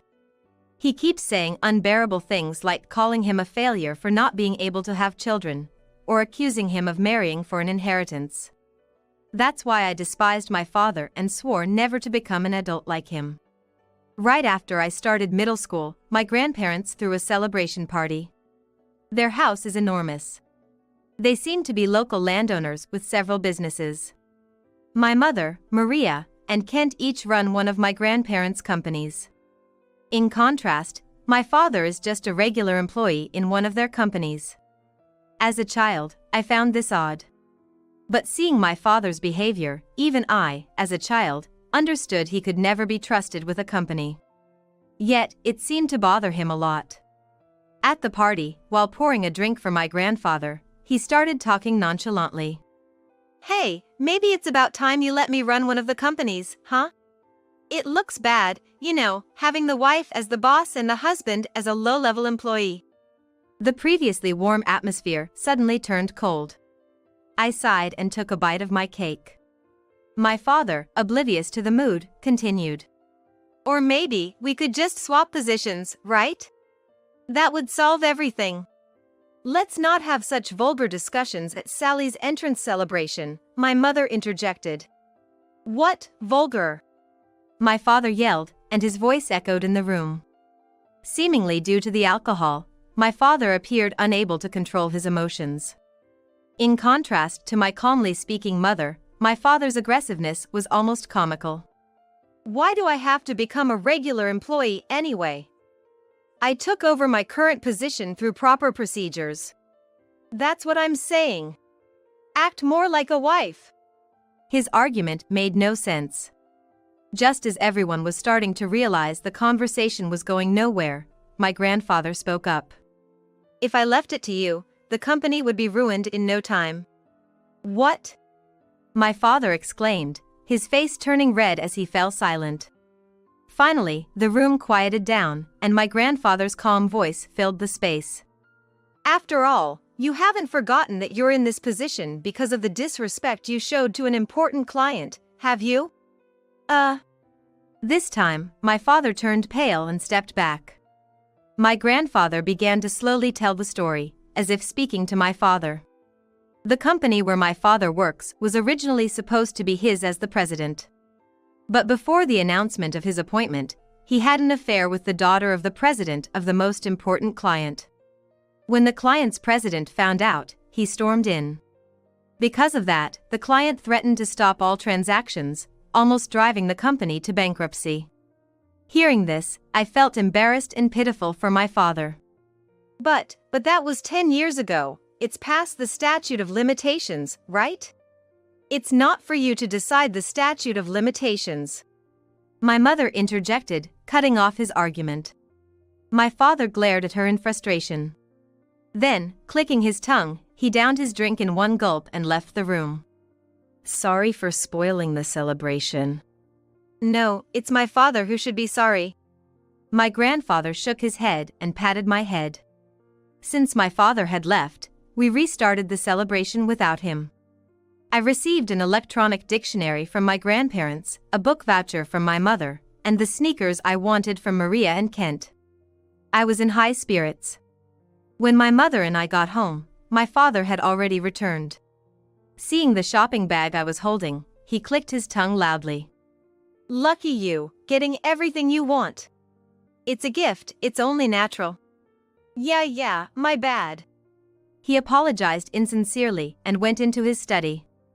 His attitude dampened my spirits, but the gift still made me happy that night. Later, Maria and Kent invited me on a summer vacation trip. It seemed they were going abroad and thought it would be nice to take me along. My mother, having a business trip during that period, happily agreed to let me go. I thought my father would be displeased, but surprisingly, he was positive about it. Hey, that's great. Have a nice trip. I won't be here either, I've got a business trip. It turned out he had a business trip during the same period. I was braced for a snide remark or two, so this caught me off guard. Despite always complaining about work, my father was cheerfully preparing for his trip. It felt odd, but I was too excited about my trip to dwell on it. On the trip, I had a wonderful time with Maria and Kent. Beautiful scenery, delicious food. It was a luxurious vacation. Sally, is there anywhere you want to go? How about shopping together tomorrow, just the two of us? Really? I'd love to. But what about Kent? When I looked at Kent, he smiled and nodded. I was so happy I hugged Maria. Then Maria hugged me back. You're always such a sweetheart, no matter how old you get, Sally. I'm not a baby, I'm in middle school. Sorry, Maria said, still smiling. The next day, as planned, we went shopping. Kent had something he wanted to do and left the room earlier than us. Wow. This is amazing. This one's cute too. Maria and I were excitedly chatting and laughing in the store. Once our hands were full with shopping bags, we sat at a terrace to have some tea. While enjoying delicious cake, we were having a great time talking, but suddenly Maria fell silent and stared at one spot. What's wrong, Maria? Oh no! I followed her gaze and couldn't help but exclaim. There was my father with a young woman, both wearing frivolous aloha shirts, getting cozy with each other. That man. Wait, Maria. It's okay, all right? Maria looked like she was about to explode in anger, but I managed to calm her down. This wasn't the first time my father had an affair. It had been happening since I was little. At the worst times, he would even take me along to meet his mistresses. I loved my mother dearly, so of course, I was furious with him, and after that, he stopped taking me along. With such a history, my feelings towards my father's infidelity were just a resigned acceptance. We should tell Mom. For now, just ignore it. Sally! Yes, you're right. Let's just take a picture and send it to her, Maria said, taking a photo to send to my mom. I was curious about how my mom would react, but I assumed it would end with her dropping the hammer on him, as usual. However, just before we were due to return home, I received a call from my grandmother with unbelievable news. Sally, calm down and listen. Your mother, she died in an accident. What? I was so shocked that I dropped the phone. Maria picked it up and, after hearing the same thing from my grandmother, broke down in tears. Kent took over the call, but both Maria and I could do nothing but cry. We returned home and went straight to the hospital where my mother was taken. The moment I saw her there, I burst into tears. Mom! This can't be! Maria collapsed in shock. Kent accompanied her to another room while I stayed and listened to my grandparents explain. My mom had jumped in to save a child who dashed into the street, becoming a human shield. She was hit by a car and severely injured on the asphalt, and by the time she reached the hospital, it was too late. The child only had minor injuries and was otherwise unharmed. I just stood there, numb, listening to the story. By the way, where's John? We can't get a hold of him. Hearing my grandparents, I mentioned that my father was abroad and also told them about the woman he was with. My grandfather was furious. Finally, we managed to contact my father 2 days after my mother's death, just as the funeral was about to start. Dying to save a kid, what a foolish thing to do. How can you say that? But that's the truth, right? My father said unapologetically, and everyone, including me, glared at him. Unperturbed by our stares, he casually took his seat as the chief mourner. You're not supposed to sit there. Huh? I'm the chief mourner, my grandfather said, and my father, looking displeased, moved from the chief mourner's seat to sit behind it. It was after the funeral. My father suddenly stood up, went to my mother's side, and, unbelievably, threw his wedding ring at her. What? What are you doing? Well, it's over between us now, right? No need to pretend anymore, he said and burst into loud laughter. Now I'm free. Then, pointing at me with a half-smile, he boldly declared, I don't need a child. At the funeral, everyone else looked at my father with disbelief, as if they couldn't believe what he just said. I'm getting remarried. This time to a younger and more beautiful woman. Right, Michelle? Oh, John, you always say the funniest things. My father called out to a woman named Michelle from the crowd of employees and embraced her. Michelle, looking pleased, clung to my father's arm. Do you even realize what's happening here? What?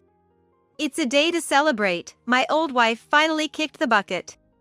I glared at my father. Then, Maria gently hugged my shoulder. Sally will come with me. I won't pay child support. That's fine. Maria declared that firmly, holding me tight. From that day, I started living with my aunt and her husband. There was no contact from my father, but a month later, he suddenly called.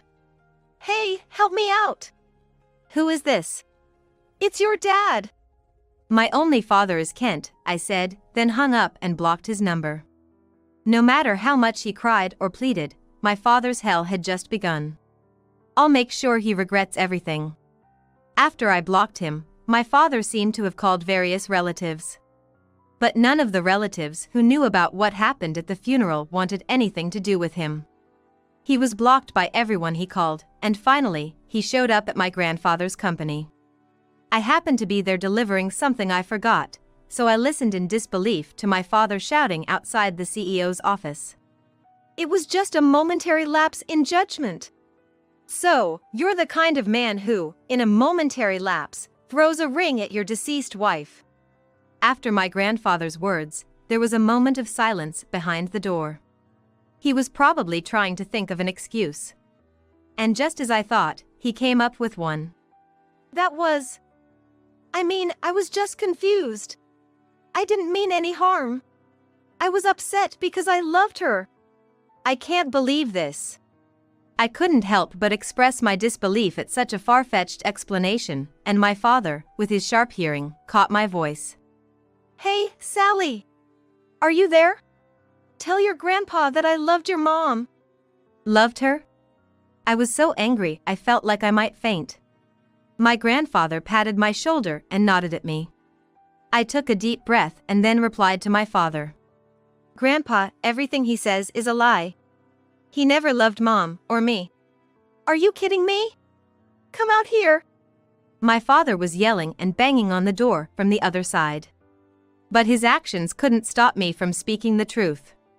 He always cheated, making Mom sad, and he never said anything nice to me. He's not a father. My words made my father even angrier. Finally, he kicked the door. Who do you think raised you all these years? If you're going to talk like that, pay back all the education expenses right now. At that moment, I realized all he cared about was money. Actually, my mom left a will. In it, she wrote that my father wouldn't get any inheritance as compensation for his infidelity. You say pay back, but you never contributed to living expenses, did you? It's all written in the will. You shouldn't have meddled. My father spat out those words resentfully. His selfishness gave me a headache. Then he said something even more unbelievable. I'm not divorcing her. So, as the parent of a minor, I should manage her money, right? Huh. I was completely astounded. It was my father who said he wanted a divorce, and the divorce papers had already been processed. In other words, their divorce was final. What are you talking about? Shut up! Children should not interfere. I'll tell the office that the documents we submitted were a mistake. He didn't realize that once documents are accepted by the office, they can't just be withdrawn unilaterally. Even as a middle schooler, I understood this. Why couldn't my father? You're just a stranger now. The office won't accept such a one-sided request. No, we loved each other. I'm sure it'll be fine. His overconfident words made both me and my grandfather look at each other and laugh. We could feel my father getting more irritated from behind the door. What, you're making fun of me? Hey, don't you know? Mom wanted a divorce. What? She did? My father's voice sounded utterly dumbfounded, like a bolt from the blue. I decided to give him an answer. You know, we went on a trip overseas, to the same place as you, Dad. It was a coincidence. But when I told Mom, she said she wanted a divorce. There was sudden silence on the other side of the door. Then I heard sniffling. It seemed my father truly believed Mom would never divorce him, and the shock made him break down in tears. Why a divorce? She loved me, even forgave my infidelities. Why? Maybe she reached her limit of endurance? My pinpoint words made him cry even more, audible even through the door. Yet, I couldn't feel any sympathy for him. Anyway, it's time for you to leave. What? Wait. Hey, what are you doing? Let go of me. It seemed like the security guards had arrived, and after a few moments of scuffle, the other side of the door quieted down. Grandpa and I sat down, taking a breath. What did my daughter see in that man? I've been wondering the same. We sighed and looked at each other, then started laughing. After a good laugh, Grandpa called the company lawyer and headed to the police station. Dad was issued a restraining order against us, complaining all the while, but he couldn't stand up to the police and eventually accepted it. Then, a few days of quiet returned. I missed Mom terribly, but having Maria around helped distract me a bit. Sally, let's go shopping. Okay. We had moved into Maria's house, so we went to a nearby department store to buy some essentials. From a distance, a disheveled man approached. Eek! Dad? I yelled out as he suddenly grabbed my arm. His hair was unkempt, and he was dressed in dirty clothes. It was my father. With bloodshot eyes, he begged. Come on, $20,000, no, $2,000 will do. Give me some money. We're family, right? I forcefully shook off his hand. He fell on his rear but quickly clung to my leg. Let go of me. Give me the money. Give it to me. My father, in his half-crazed state, lacked any of the cleanliness he had when we lived together. His shirt was filthy with mud stains, and he seemed like he hadn't bathed in days. I haven't eaten in 2 days. I want to bathe and eat. Please. No way. Why don't you go to that woman? As I dismissed him, my father, crying, responded. Don't say that. She ran off with a younger guy when she found out I had no money. I've been kicked out of the house and have nowhere to go. I almost blurted out serves you right, but managed to restrain myself. Beside me, Maria was shaking with anger. How dare you say that? After you cheated with another woman and abandoned Sally. I'm truly sorry. I didn't mean any harm. That makes it even worse. Maria's face was red with anger and tears. Holding her hand tightly, I spoke to my father. I've been legally adopted. Maria is now officially my mom. So, we're strangers now. My father is Kent. Adopted? My father was stunned, his eyes wide open. He had abandoned his middle school daughter. It should have been easy to predict. I despised my father for not understanding even such simple things. If you're adopted, then the inheritance won't come to me. Well, there was nothing for you in the first place. Be thankful you're not being charged alimony. I spoke plainly, and my father's face wrinkled in anger. You. That's disrespectful to your father. I'm the reason you were born. You should be grateful and devoted to me. Finally, my father's true colors showed as he yelled, causing a stir among the bystanders. I looked down on him with cold eyes. And I voiced my true feelings. No money from me, all the cheating, and above all, making Mom sad. I called you Dad for Mom's sake, but I never thought of you as my father. Not then, not now. I had never been so direct before, and my father looked up at me, dumbfounded. Also, there's a restraining order against you. Please abide by it. Goodbye. Sally. He reached out his hand, but I ignored him and entered the department store with Maria.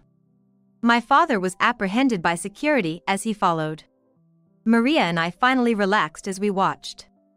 The police took my father away, and he kept mentioning my name. Despite the restraining order, he still expected me to come for him. Maria was furious and arranged for a lawyer, while Kent discussed something with her. I asked about it, but they wouldn't tell me. It's only natural as your parents, we're eager to handle it. You'll understand soon, don't worry, Kent reassured me. A few days later, we went to my grandparents' house for a discussion, accompanied by Maria and Kent. Upon entering the living room, there were my father, looking completely worn out, and Michelle, who had been by his side during my mother's funeral. When they noticed me, both of them had frightened expressions and were trembling nervously. Let's start the discussion, my grandfather announced, and the atmosphere tensed up. The lawyer slowly read out the main purpose of today's meeting. Originally, as per my mother's will, there was no claim for alimony against my father, but also no inheritance for him. However, due to numerous nuisances, we decided to claim damages for the trouble caused, not just alimony for the affair. And for Michelle, who was the affair partner, we're going to claim alimony. That was what the lawyer read out. Both my father and Michelle turned pale upon hearing this. Also, as an additional point, John and Michelle have been asked to resign from our company. Can't you reconsider? Michelle pleaded, standing up in desperation. Grandfather's eyes were cold as he watched her. But she persisted. Look, the alimony. I won't be able to pay it if I'm unemployed, right? That would be problematic, wouldn't it? So firing me isn't a wise decision. Michelle spoke as if she had come up with a clever plan. However, grandfather's expression remained stern. Realizing this, Michelle started to stammer out excuses. It was all John's idea. I couldn't refuse my boss's advances. It was against my will. What? You're the one who came on to me. My father retorted as Michelle began to sob dramatically. Their shouting quickly filled the living room. Silence! Grandfather's stern voice brought their argument to a halt. The lawyer then spread out documents in front of them. Here are the documents for the nuisance and alimony fees. Please read and sign. We can't pay this amount. That's not for you to decide. After being curtly dismissed, Michelle reluctantly signed. Once she signed, she was escorted out of the room. However, my father kept his head down, refusing to sign. Maria's irritation was becoming apparent. Then Kent spoke up quietly. Infidelity is the lowest, isn't it? What are you talking about all of a sudden? Betrayal, you know? Did you know it's a crime in some places abroad? My father's face went pale upon hearing this. Kent continued, his expression impassive. You promised at the wedding to support each other in sickness and health, right? Was breaking that vow and hurting your partner fun? My father opened and closed his mouth but seemed unable to speak against Kent's intensity.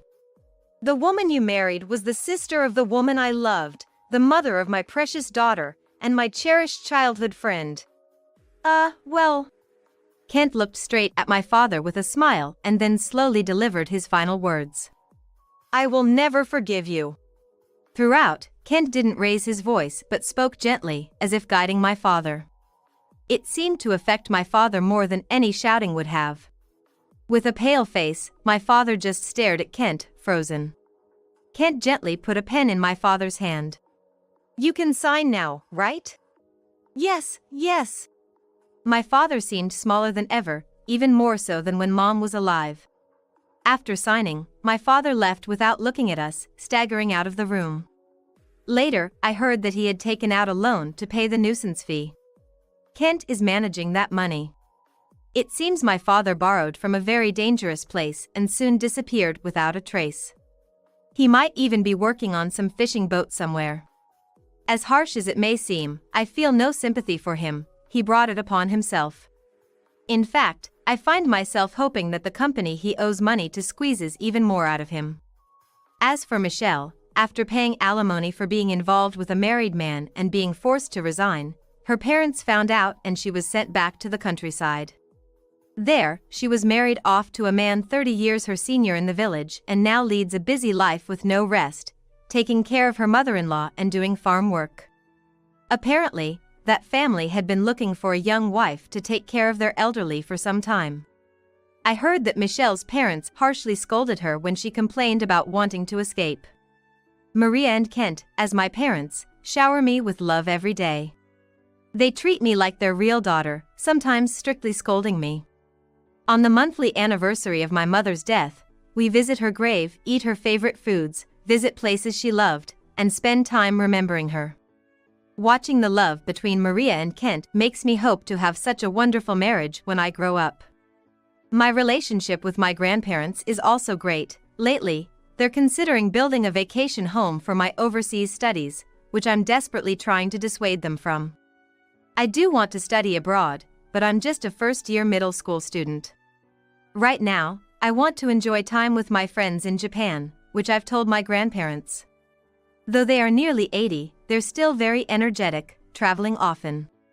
Their wedding anniversary is approaching, so I'm trying to decide what to give them. Recently, a proposal I made in the student council was approved, so I've been busy every day. There are still many decisions to be made and problems to be solved. But it's a fulfilling job, and I enjoy discussing things at school the most. At home, I've recently become engrossed in reading English books. Maria gave me a book that my mother loved, and I'm slowly translating it with an electronic dictionary. It's not smooth sailing yet, but I find the translation work so enjoyable that I'm considering becoming a translator in the future. To achieve this, I've asked Maria to enroll me in a school where I can learn English conversation and comprehension. The separation from my mother is still very sad, and I often cry when I think of her, but I'm loved by many people and living in the present. Someday, when I go to heaven, I want to tell her all about it, which is why I've started keeping a diary. I plan to write about both successes and failures for my mother to hear about them. Maria and Kent have told me that it's okay not to forget my mother and not to force myself to call them Mom and Dad. But to me, they are like a second set of parents. So, for their upcoming anniversary, I've prepared a gift with a card that says, "Happy Anniversary, Mom and Dad." I'm excited, thinking they'll surely be happy. Every morning, the first thing I do is talk to my mother's photo. It's my daily routine. The sky outside is clear and blue. Maybe my mother is cheering me on. Thinking that makes me happy. To my worthless daughter, live on your own from now.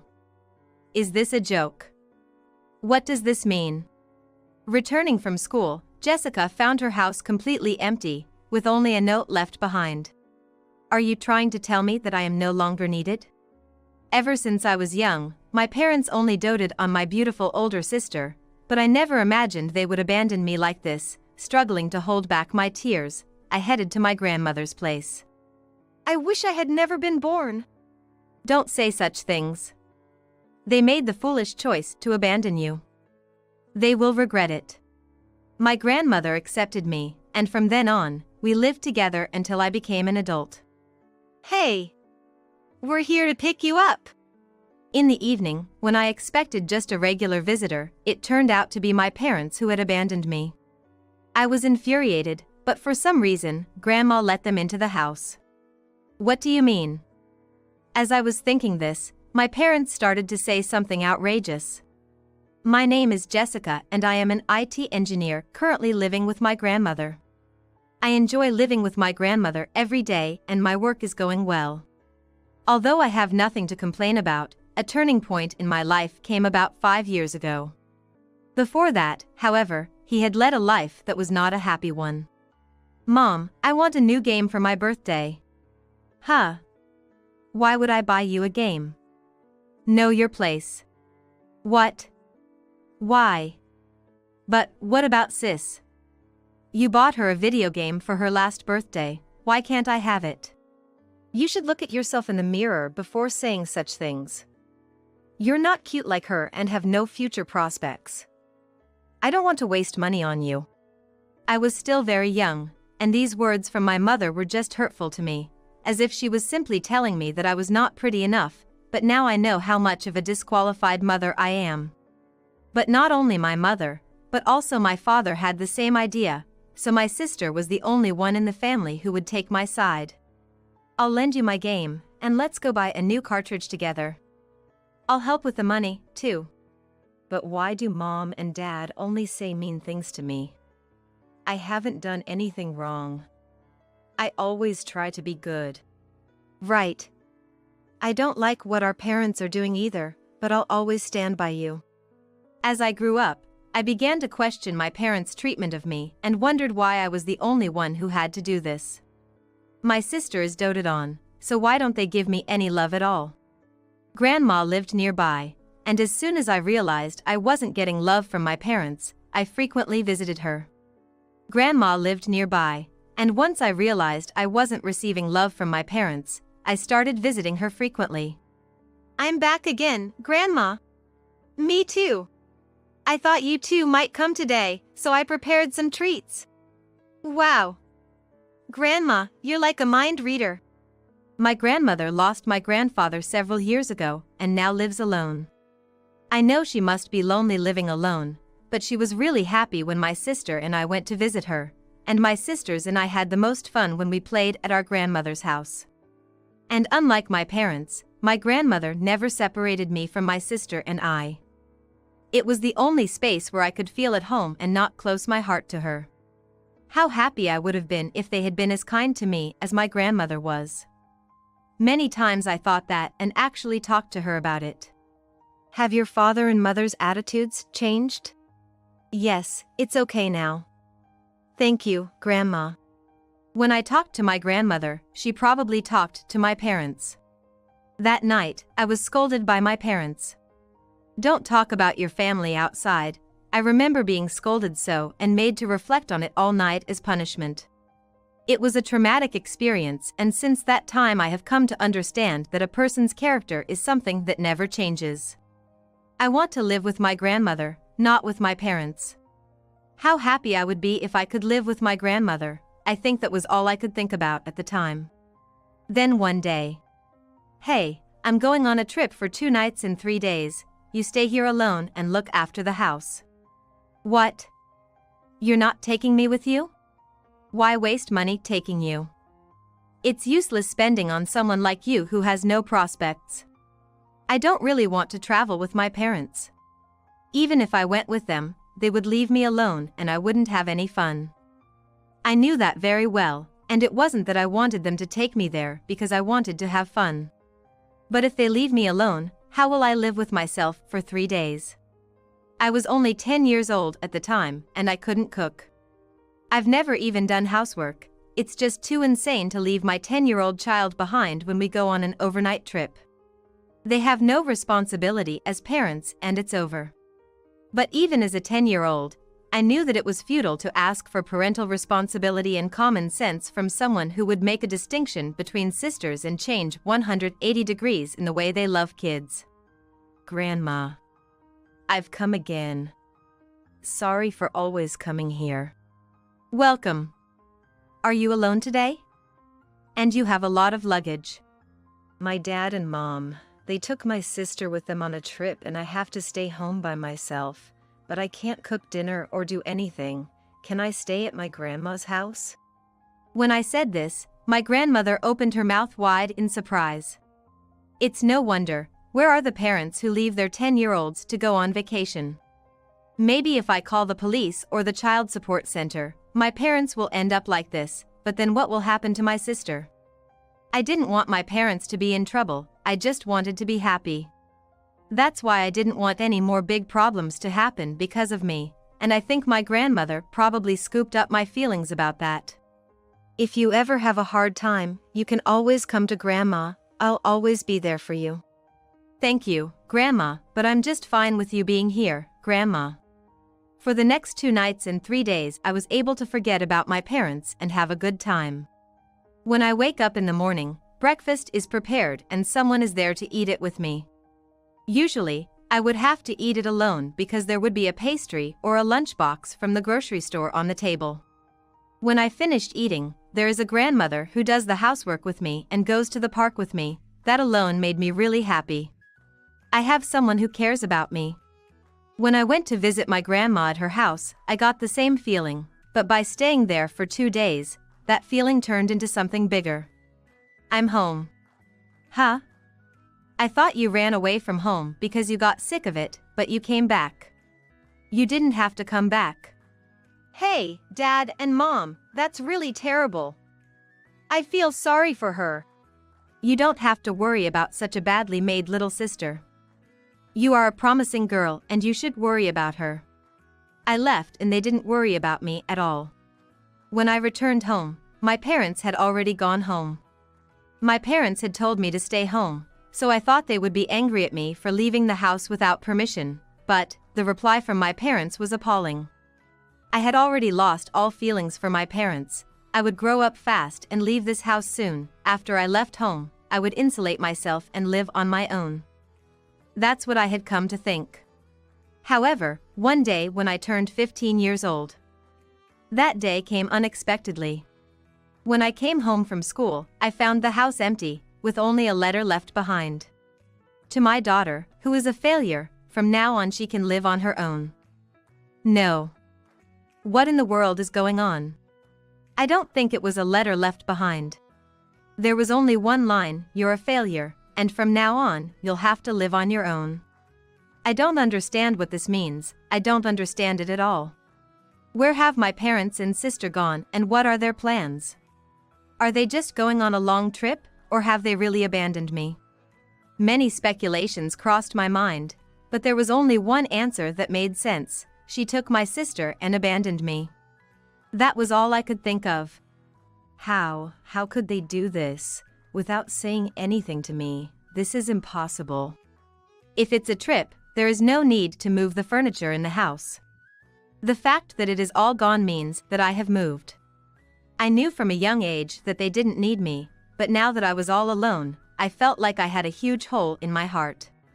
Even if there was no bond or warmth there, I had a place to return to. I had my parents, even if they didn't talk to me, I had my sister. I didn't like my parents, but I guess somewhere in my heart their presence kept my spirit alive. Tears naturally came to my eyes and I felt despair for the life I was about to lead, but there was only one person I could rely on now. I quickly made my way to my grandmother's house. Grandma, please help me.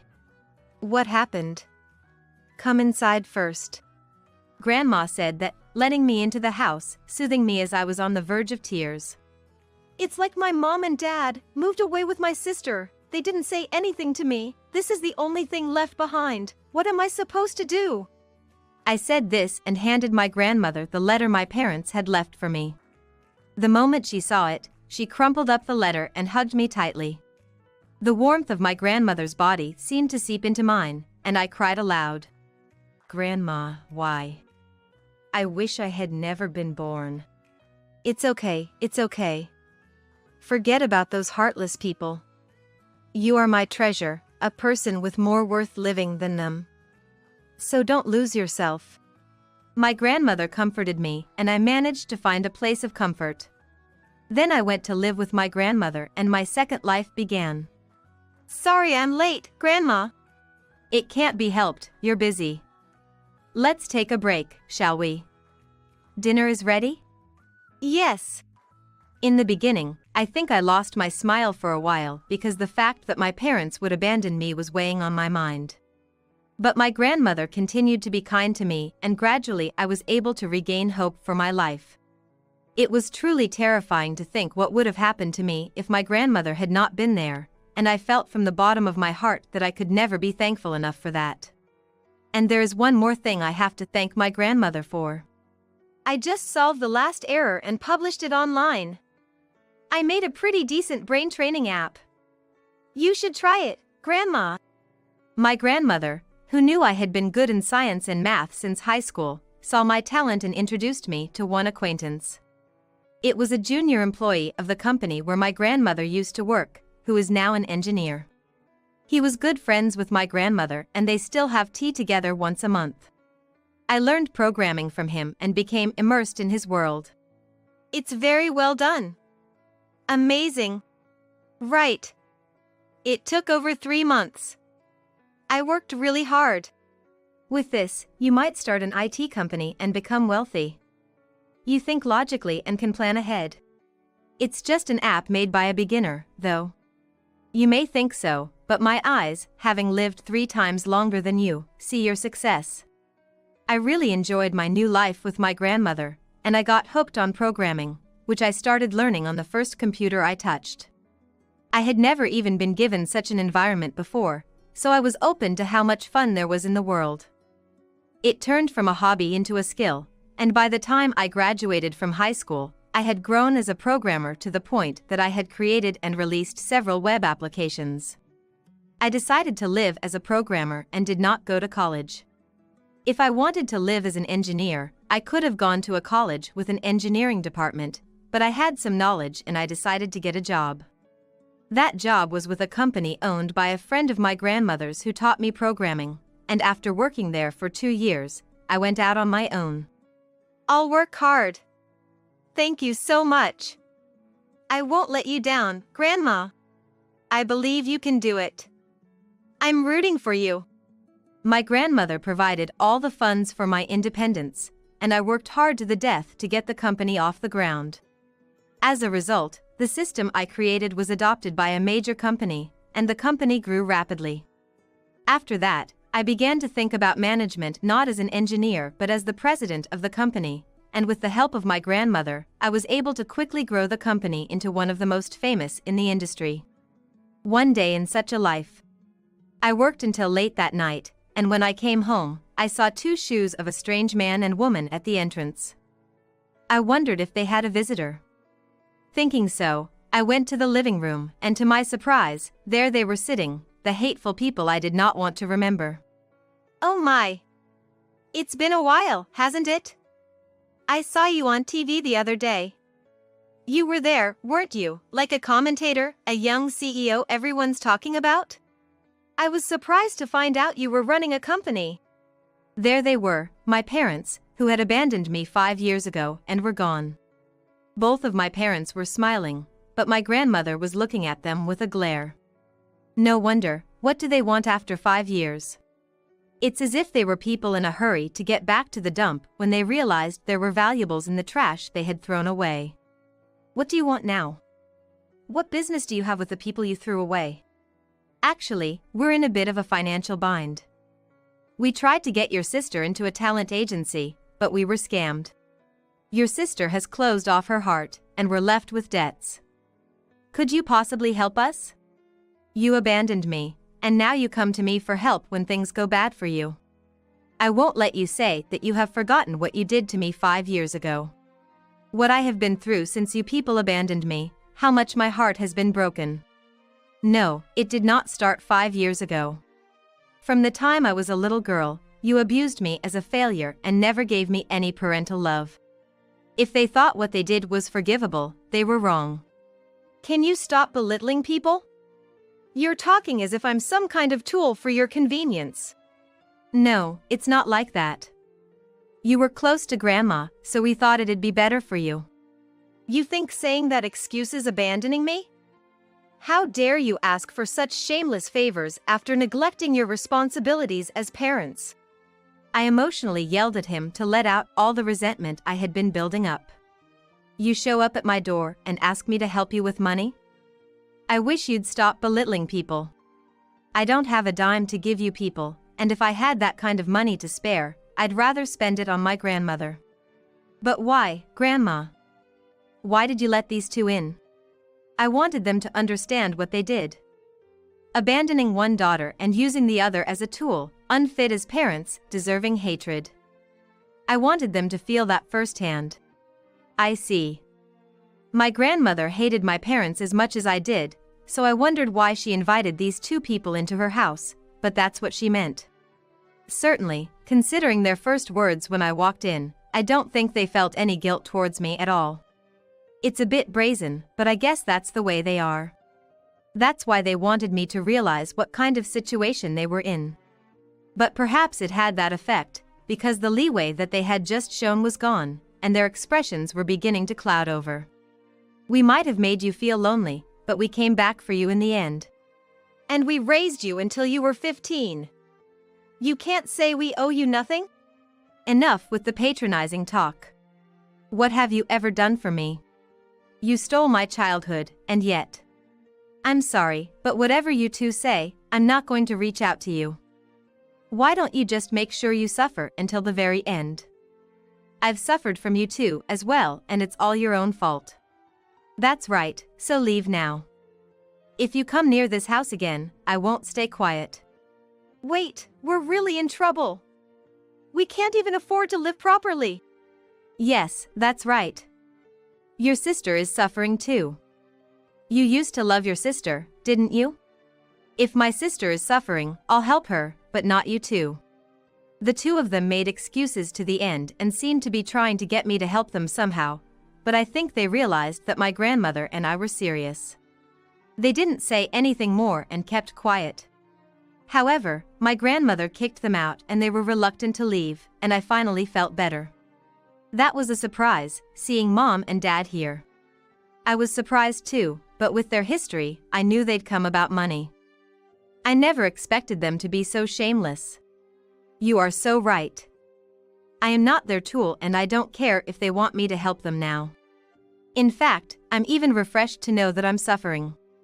Considering how much I suffered as a child, my parents' suffering is nothing. I wonder where my sister is now. What she's doing. I hope she hasn't been ruined by our parents' misguided ambitions. About your sister. I can actually contact her. Would you like to meet? My grandmother told me that so I could blow it off. I really didn't care about my parents, but there was one thing that bothered me a little. It was my sister. I didn't have any contact information for her, and I didn't know where she was or what she was doing. But my sister, unlike my parents, was really worried about me, and more importantly, she was on my side. As I told those two, if it was just my sister, I would do whatever I could to help her. That's how much I appreciated her. I wonder where my sister is now, and what she's doing. I hope she hasn't been ruined by the effects of those two over-expecting her to go down a path she didn't want to go down. About your sister, actually, I can get in touch with her. Would you like to meet her, if it's okay with you? Hearing my grandmother say those words, I couldn't help but ask her back. I can get in touch with my sister, what in the world does that mean? What do you mean you can get in touch with my sister? How is that possible? Just recently, I got a call. She had a cell phone, so she had my contact information. She told me not to say anything to you. I didn't know why she told grandmother not to say anything, but anyway, my grandmother set up the place with my sister. My grandmother didn't give me any details and I don't know what is going on. But I get to see my sister for the first time in a long time. I was so happy and a little nervous that I couldn't sleep. And on that day. It's been so long, sis. Have you been doing well? Well, I'm doing well. After the sudden move, things were a bit of a mess, but I'm on my own now, and I'm able to spend some quality time without my family. I was relieved to see that my sister seemed to be doing better than I expected, but it seems that she had a pretty terrible life while I was living with my grandmother. Right after they moved, she began her full-fledged performing career, and she was not allowed to study properly. She was forced to take dance and singing lessons, and eventually even learn to act in a play, and her days were filled with fatigue from all the things she didn't want to do. Well, I didn't want to do these things, and the guy from the entertainment agency that those two were friends with was a scam artist. Eventually the money ran out and everything went back to normal. So I took advantage of that and left home and started living on my own. It was tough at first because I had no one to rely on, but now I feel like I'm somehow making a living. I guess our parents really thought of us sisters as their tools. I agreed with my sister from the bottom of my heart, and I was right not to offer any favors and not to help. What are you doing now for a living, sis?